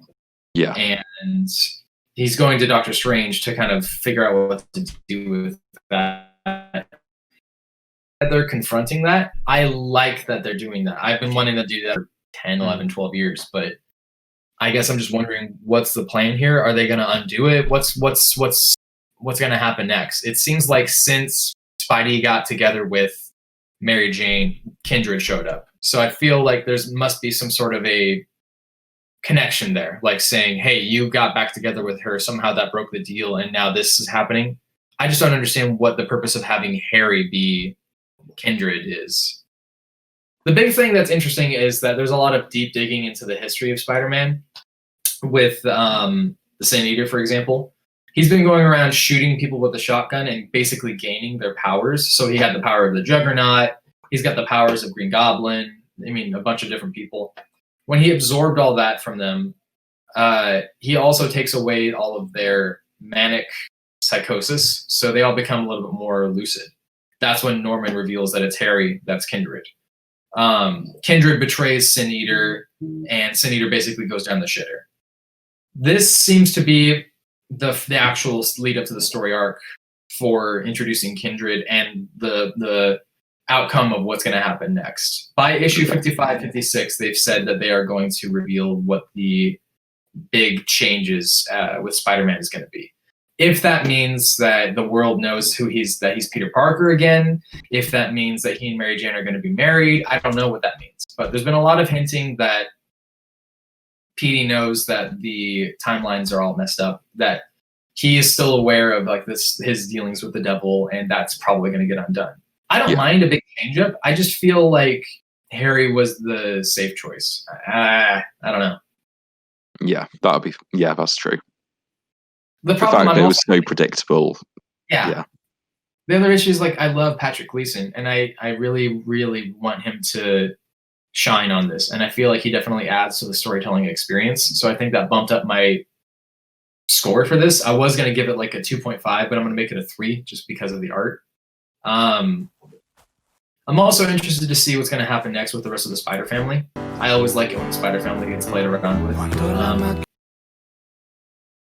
I'm just hoping for the best at this point. Yeah. I've been satisfied with some of Nick Spencer's stories before. I just want this to be fulfilling. I don't want this to be another safe Spider-Man story. Yeah. And I read like the first 2 arcs of this, I think, and like there was a lot of like references to One More Day and stuff early on. Yes. And it does just sound like this book just dragged on too long and just had too much filler in it. Don't they all just drag on too long? 12s, baby, 12s. You know? Yeah, just like the fact they built this mystery up over 50 issues. If it had been told in like 20, 25 issues, do you think you would have enjoyed the run more? Wait, I'll do one better. Or is the Kindred still just What not? if this was a 12-issue mini where the whole thing was surrounded by figuring this out by the end instead, and making the plot literally about like more, you know, where instead of just like having this thing come back over years or whatever, how long this has taken, what if it was 12 and the whole point of the 12 or the 6 was about this character Kindred or whatever and discovering, rather than just having him be like a side plot constantly being referenced and never fucking answered until it was answered, you know, X amount of issues later. I don't mind a slow burn, and I've said it before. I just want the payoff to be... Look at Doomsday Clock. It took 2 years to finish. Yeah. And that was still a good run to me. I'm still totally fine with it. I'm not happy that it took 2 years, but I'm okay with it because of how good the story was. You give me something absolutely delicious, I'll wait 3 hours for a 3-course meal that will make me wish I could eat food like that every single day. Yeah. I'm totally fine with that. But quality, I don't care. It doesn't need to be rushed. You don't need to rush anything with me. That's why I feel bad for these fucking video game developers too, is like, well, it's one thing when you have an active run going on and you're like, you know, come on, man, it's active run, let's keep it going. But you haven't even, like, for these video game developers, you haven't even dropped your shit yet. Yep. Why are you just shut up, just take your time and finish it. You didn't have to announce it 7 years in advance. I do not care. You could have told me 3 months before it came out and I would have been like, are you kidding me, bro? 3 months? Like, well, that's what they did with like Fallout 4. They announced that like 2 months before it came out. Yeah, thank God. Do that more. I wish it was better. You know. That's Sorry? how you do it. I was saying the hype was amazing. Look, it doesn't... See all this? I'm gonna buy it. Like, I know for a fact that it doesn't matter because I'm gonna buy it. I have a very big collection of Spider-Man stuffs. I have 1, 2, 3, 4, 5 Marvel boxes dedicated to just Amazing Spider-Man, and I'm like building the collection more. I want the payoff to be good. I'm always saying, you know, Nick Spencer has a great voice for the character. I think that he loves the universe. I think it's interesting what he's done with Jonah. I just want it to be something that's... What did he do with Jonah? So what happened with Jonah is, funny enough, Jonah knows that Peter Parker's Spider-Man. That was in Chip Zdarsky's run, wasn't it? Yes. So having that Zdarsky happen allowed for more of an interesting connection between the two. Jonah keeps bouncing back and forth between, like, I really want to help, but I'm also like, this is my job. He's on a podcast now, Podcast News Network. He's basically Alex Jones. That's how he was in the video game. Pretty funny. Yeah, it's working out really well. I think that there's a lot of dynamic changes that have worked out, in the favor of the changes.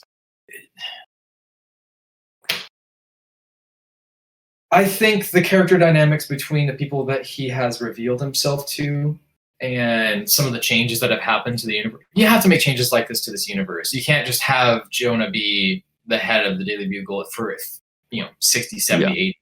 You can't just have PD be a photographer for 60, 70, 80 years. I don't mind the changes. I'm for it. Again, it's just the payoff, I think, is the big issue. Spencer has done a really good job of saying, I understand who these people are. I'm way happier with his stuff on Spider-Man than I am on his Captain America stuff, but I'll tell you what, if by issue 55 or 56, there's not some sort of a massive, and I'm talking just huge payoff, like, I'm just going to like ultimately say that he's just a bad writer. Because if you can't do 56 issues, a very satisfying conclusion, and bring an audience to their knees at like the wonders of this storyline that you've had all of this time to build up for, then what's the point? Yeah, I see that. What else has he written before? Because I know he did Captain America and Secret Empire. Those two he did. Is he the guy who wrote the Hail Hydra? Is that what you're saying? Yeah. The most controversial comic moment ever. It's not the worst thing I've ever seen. Stan Lee has even said, I really like what you did with this. the issue I think is that I'll just let Stan know that I cannot say the same about his writing. His writing is I think that the choice to do so was an interesting one. I think that if you know the context of what was going on with it, you understand it more. But for people who are outside of you know where I think you know where I think it paid off the most? That whole thing, that whole entire run, it paid off the most in Endgame. That was like, it worked. I felt like it fit very well in. Like the fact that Hail Hydra had happened in it's a controversial thing in the comics. And then he pulled that off in Endgame, and I was like, oh shit, what a nod to the fucking controversial comic. But I felt like it was done in such great taste. I was like, damn. Because I was so stoked for another elevator scene. I was like, yo, he's going to fuck everybody. Like, I love that scene. It's great. So they paid off a lot in there. So, it worked somewhere. And I think it worked really well in Endgame. So it wouldn't have ever happened probably if it was never written in comic first, so. No. That was done very well. He's done that so much. He actually got chased off of Twitter. He doesn't have his Twitter account is like private now. But what happened? He got blasted, dude. Nick Spencer did? Everyone hated him. Yo, F them. It's just another story, dude. Who cares? I know. Look, you don't have to like it. I'm not that big a fan of it, but I'm not. Yeah, I'm not either. I'm like, you can't make him a bad guy. He's literally the best guy ever. Like you can't fuck with him like that. But no, I mean, like it's a story. It got told. So what? If you're gonna choose one comic creator to go after on Twitter, go after Ethan Van Sciver. There you go. Because don't pick on some poor innocent writer who just tried to do something interesting. He's a piece of shite. Is that what we said last week, Sean? Is that what you're quoted from last week? He's a Ethan Van Sciver is a cunt. Yeah, he's a shizer. Yeah, it's on the record. Yeah, on the record. There's a video out on the internet right now of a cop who was trying to climb over a fence, and the tips of the fence catch on his pants. Oh, that's the best thing I've ever seen. Like, oh shit! And his pants. Oh, I'm sorry. I don't know if he's in a movie. Yeah. So his trousers get pulled, and then his underoos are showing. He's got tidy whities on. He's got a nice big gold nugget just dangling right there. Holy and few of the public, and like 5 people have to come and lift him up. And he just walks away in shame, knowing he shit his pants on camera. Oh, yeah, then he collapses and starts throwing up. No, he doesn't. Yep. He's having a panic attack.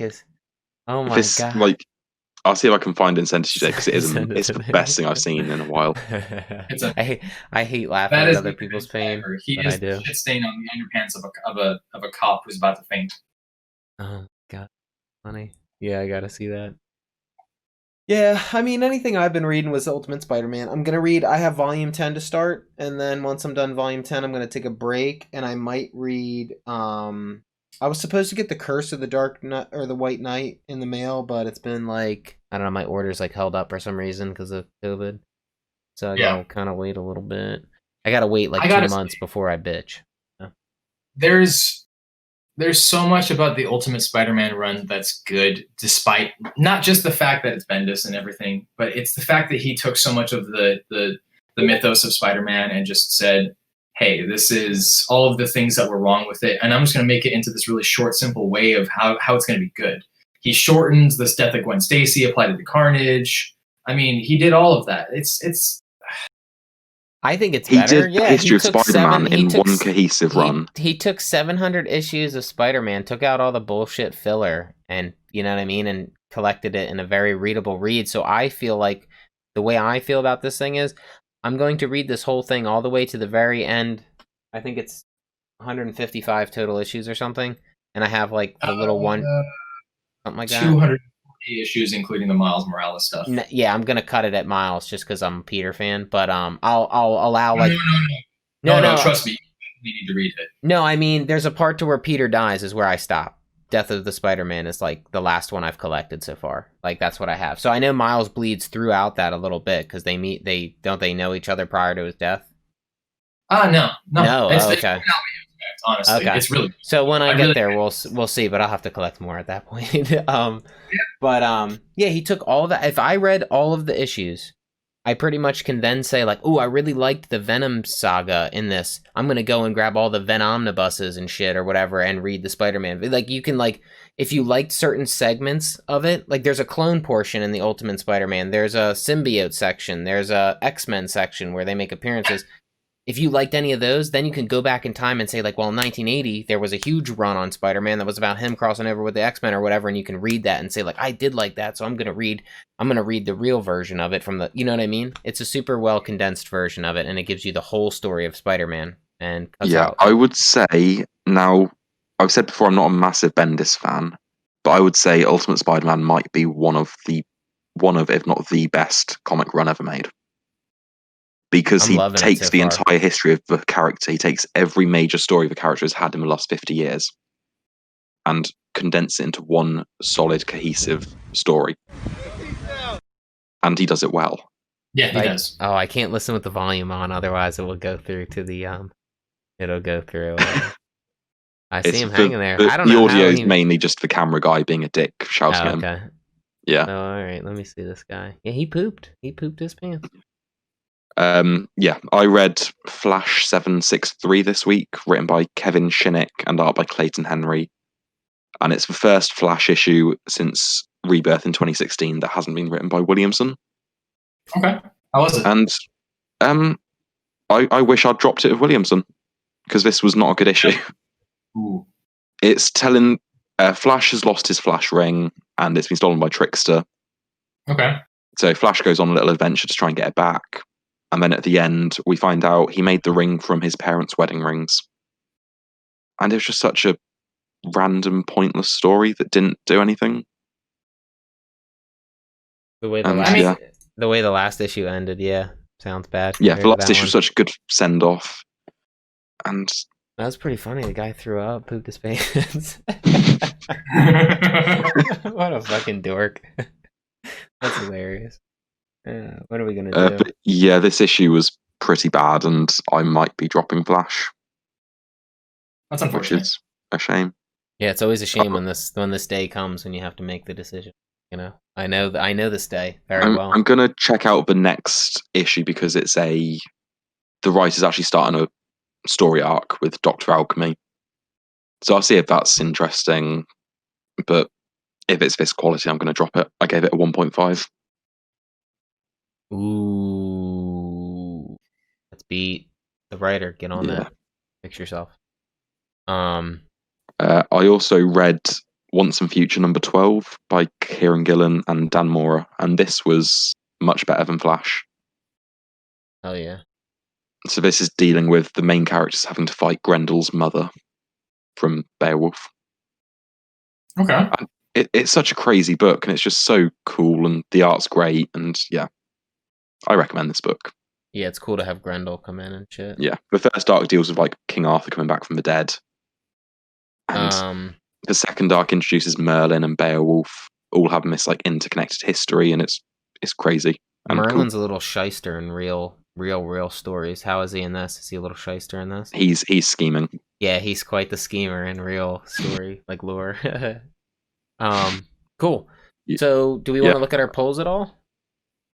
Or do we want to go over our favorites and then do polls? Or let's do our polls, then our favorites? I don't care. You want me to compare my poll with you? Listen, man. Yeah. You're married. Yeah. They call it a third leg, you know. What do you want to do, Shawnee? You want to go over the poll list? I'd say if we rank stuff first and then go on to pulls. Okie dokie. So who wants to go first? Favorite issue, favorite artist, and favorite cover. Also, I gave Once and Future 12 a 4. Cool. That's good. Are you still reading that? I feel like I've been hearing people hop off that because it's, Kieran Gillen. Are you not a fan of him? I've read his Loki run and I really liked it because I don't want to shit on an artist or any kind of creator. I really never do. I've read his stuff and I have to say I'm not that big of a fan. I didn't really like his stuff with Iron Man. I'm not going to say that someone's like god awful garbage unless they're he's a Ben Skyver. But I read the first 2 issues of Ludocrats by him, and I was going to say it's one of the worst things I've ever read. He tried to go Scotty Young flair, like a lot of Scotty Young flair in this one book called Ludocrats, and it just did not come off right at all. But yeah, Once and Future, it's dealing with mythology, and it's like, I'm not saying it's groundbreaking, but it's just such a fun, entertaining read. No. Like, it's got big action sequences. It seems like it's more dealing not with mythology, but more like lores, legends, and fables. Yeah. You know, that's cool. They're like different. You know what I mean? Like Beowulf is like a fable. You know, with King Arthur and Merlin. Yeah, it's neat. but it's got cool art, cool action sequences, and yeah, the characters are fun. Sure. It's not a heavy read, but it's really enjoyable. Okay. I tried picking up his shit. What's that really famous image stuff that he did? Die? No, the other one. Oh, I can't think. The one that's huge in the LGBTQ community. Oh, Wicked and Divine. Ooh, yes, shit. I tried getting into that. It wasn't really my forte. I liked the artist change, but I just didn't really get invested with it. Cool concept. I think that because I've heard that's like people always tell me it's like one of the best comics they've ever read, but I've never actually read any of it, so I don't know. It depends on who you ask. It's really weird, interesting. So I'm bi, and I've never really been a person who's like really identified with the LGBTQ community too much, mostly because bi erasure is a thing. But I found that so many people who are trans, gay, non-binary really, really, really feel like that book speaks to them, and it's very interesting to see. It just never was something that grasped me. It has themes that I should be in love with, and it's interesting to me, but it's just never been something that I've been like, wow, oh my god. Like I read the first issue and I tried reading the trade, and I was just like, I'm just not a fan. I think sometimes there's this thing called sense of community, and for a lot of people that's a good thing, but for me, and I know I don't know what the term's called, but like community in my mind makes you like weak. I don't know, in my head, like feeling the need to like there's a lot of people who watch the news so they can be told what to think. Like I don't fucking like I don't need to join a group of people to feel strong or to feel like I'm involved in it. I can just be who I am. Like you like saying like I'm bi, like if you're saying you're bi but I'm not so invested in the community, because like you're your own fucking person. Like you're not the community, and the community's there for people who need it, but regardless, like it goes with anything. Cults are automatically in my book a fucking bad thing. Joining groups of people that think they are stronger together is a bad thing in my mind. And it was a bad thing in Machiavelli's mind, if you ever read The Prince by Machiavelli. Good book. But the church... You never struck me as a person who would read Machiavelli. My good son. I didn't know you could read. I think, yeah. That's pretty much it, man. Like, yeah. You read real books. Real books. It's a very small book, so I'll give it that. But yeah, no, it's just he talks about how church makes you weak. Like these people go to church not to find God, to find people who believe in what they believe in, so they can talk about it together. You know what I mean? They don't really like if they weren't there. If the church wasn't there, then they would have never. Then God, they wouldn't have God in their life. Like it's just shit like that. So I kind of get what you mean by being a part of you are something, but you're not necessarily associated so hardly with the thing that you feel like. Like you said, like they have themes in it that I should be loving, you know. But for me, I see like sometimes just I feel like it's difficult, right? Because I have a hard time disassociating the individual from the group, and I understand that the attitudes and the energies of a group are not going to be the same thing as the individuals, and that the overarching group, like you're going to say Black Lives Matter has a goal of trying to commit to equality. Just one person who has one good or bad opinion isn't representative of the entire group. Yeah. And you can say that with anything. That makes sense to me. Yeah, that's kind of how I feel about it. I can totally get that. I just have a hard time associating that with some certain other groups, I guess. And I wonder if that's like in my head block, but there's nothing about the book that I would say, oh, this is LGBTQ, I don't like it. That's not the case. It's just I read it and then I'm like, this should be something I like, but I'm not that. But it's not. Yeah. Interesting. Yeah, because like I said, the group doesn't define you. You know what I mean? Like it's things like that. It's There are so many trans friends that I've run into that have recommended it to me, and I just can't get behind it. I've tried really hard to get into it. Yeah. No, I've definitely been in the situation where people think I'd love something, and then they show it to me, and they're like, "Well, you don't think that's funny?" And I'm just like, "Why did you think that? Why do you think I think that was funny? Like, what gave it? What made you think of that?" So yeah, I've had that, and they're like, "Really? I'm like, "Dude, get that weak sauce out of here." I had that with love languages not that long ago. I have this friend who has like really bad FOMO, who was afraid of like missing out on spending time with me just because I'm not like the super busy person or anything. FOMO, fear of missing out, right? Yeah. Yes, I've heard of that. Yeah, I've heard of that. That love language like was shown to me. I thought that we just had like a really casual relationship, but they ended up like being really like concerned about spending like amount of time with me, and I didn't realize like my love language is what was it? Yeah, what was happening? Yeah. It was just interesting seeing like the difference of like what my perception of like the relationship was or something. Yes. Yeah. Exactly. It's weird. Some people are in another world, man. They're looking at things through a different lens. Okay, Shawnee. So what was the thing we had to do? What do we need? What's the first thing we have to rate? Best cover? Favorite issue, favorite artist, and favorite cover. Well, let's just do issue real quick. Go. What's your favorite issue, Sean? I've got a joint favorite this week between We Live #1 and Seven Secrets #3. Okay, well, I'll settle it. We Live wins. I choose We Live. We win. Or We Live. We live. Oh my gosh. Yeah, I choose that. We Live was a so brilliant good, issue. It was just really, he was not expecting that, so glad. Yeah, I was not expecting that. I'm glad I read it. I saw that little trailer and I was like, are you kidding me? This is what this is about? I gotta read this real quick. And it was really good. What about you, Ty? I'm gonna do. Is that favorite issue? Is that what we were deciding on? Yeah, favorite issue. Okay, I'm gonna do Rorschach just because I've been thinking about it so much. It's quite. I'm gonna do the cover as well. I'm kind of disappointed my shop hasn't been getting in the Doc Shaner covers for Strange Adventures, and I really want to get those too. Yeah, I told Sean I kind of wished I didn't double dip, but I should have. Yeah, sorry, you said favorite cover was Strange Adventures. No, it's Rorschach as well. Oh, Rorschach as well. Yeah. Artist, I'm gonna say Pat Gleason. Fair enough. My favorite cover goes to Strange Adventures because of the Mitch Gerrard's Doc Shaner. The way they mirror each other. You're saying in parallel, together. Yeah. Okay. Yeah, they are really cool.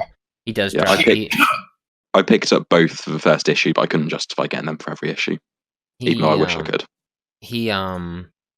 I got 5 issue #1s. I got a blank variant, a signed blank variant. Funny. Both the issues and the director's cut. Damn. Hell yeah. What are we doing? Cover? That's what we're on right now? Cover, yeah. Oof. So I think I'll put it between the Jay Lee cover and the Dark Knight's Death Metal, but I'll just give it to Death Metal because I think it's fucking awesome. Metal is fun. You can pick 2 if you really want. I'm only picking one, Shawnee, and I'm picking. Don't listen to the cheater. Don't listen to the cheater. Yeah, I really liked it. It was cool. It's always nice to see the button making an appearance. What was the last thing? Favorite artist. Ooh. Yeah, I know. So for me, once again, I'm between 2. I want to give a shout out to the Rorschach, but I'm not going to give it just a shout out. That's actually really great. Great art in there. Very fucking good.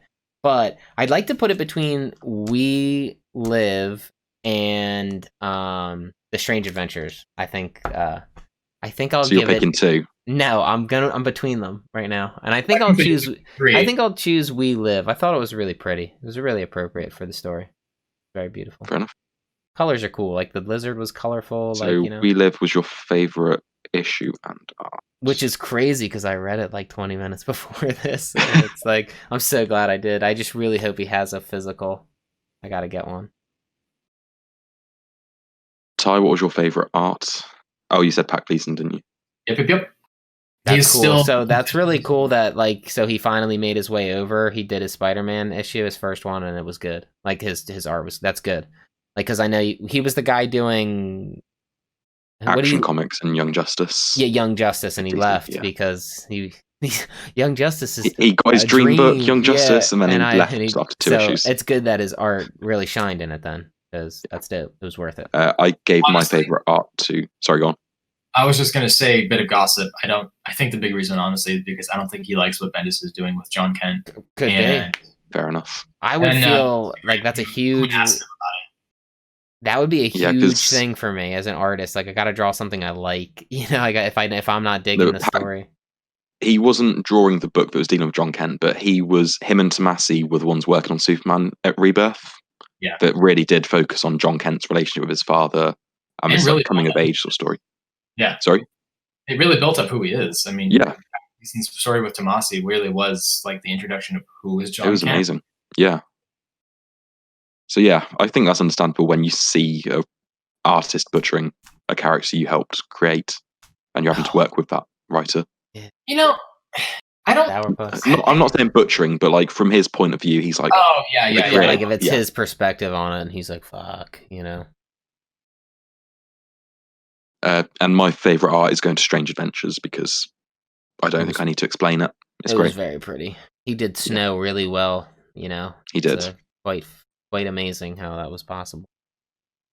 Cool. And then we'll go over the polls next week. Polls. Yeah, next week's polls. We're getting closer on Devil's Highway, so that's cool. Yeah. So are we all reading Batman here? Of course. Yeah, Batman. Yeah, for sure. Yeah, Batman. And then Batman, White Knight. Yeah, Harley Quinn's next week. Mm-hmm. And it is a 6 issue. Remember, we thought it was a 1, and it is a 6. It was originally solicited as a 1, but then it got extended to a mini. Which is very cool. I have Big Girls 3, me and Tabs. I also have this one. I don't know if you guys are trying to read it. I just have it on here, and I don't know if I'm going to pick it up, but it's called Cat Shit #1. I think I might get that. Yeah, Cat Shit. I have no clue, but it doesn't even have a cover, so we'll see.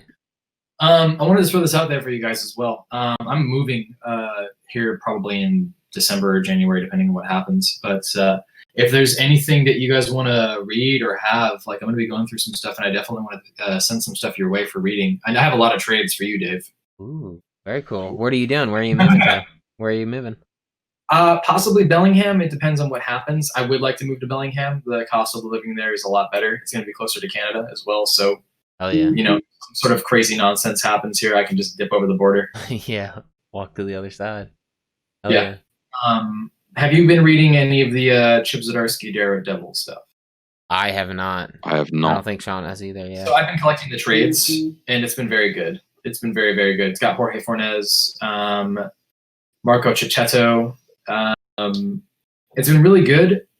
I have heard really good things. It's just one I didn't get around to reading. Well, I'm going to be cutting down on some of my collection for like the trades just because of the move, and I know that I'm going to be probably either selling or giving away some of my like trades. So Immortal Hulk is going to be one of them. I'm absolutely in love with it, but I just got the issue #1. I'm that much of a fan of it. So right.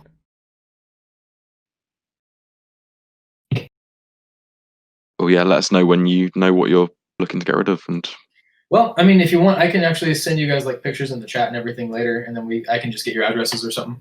Holler, yeah, definitely. Yeah, cool. It's always cool to see a collection, you know, and you know, it's nice to be able to take a peek and see what you can get. And then we have, so I got the Cat Shit one, but we have Dark Knight's Death Metal, the Robin King.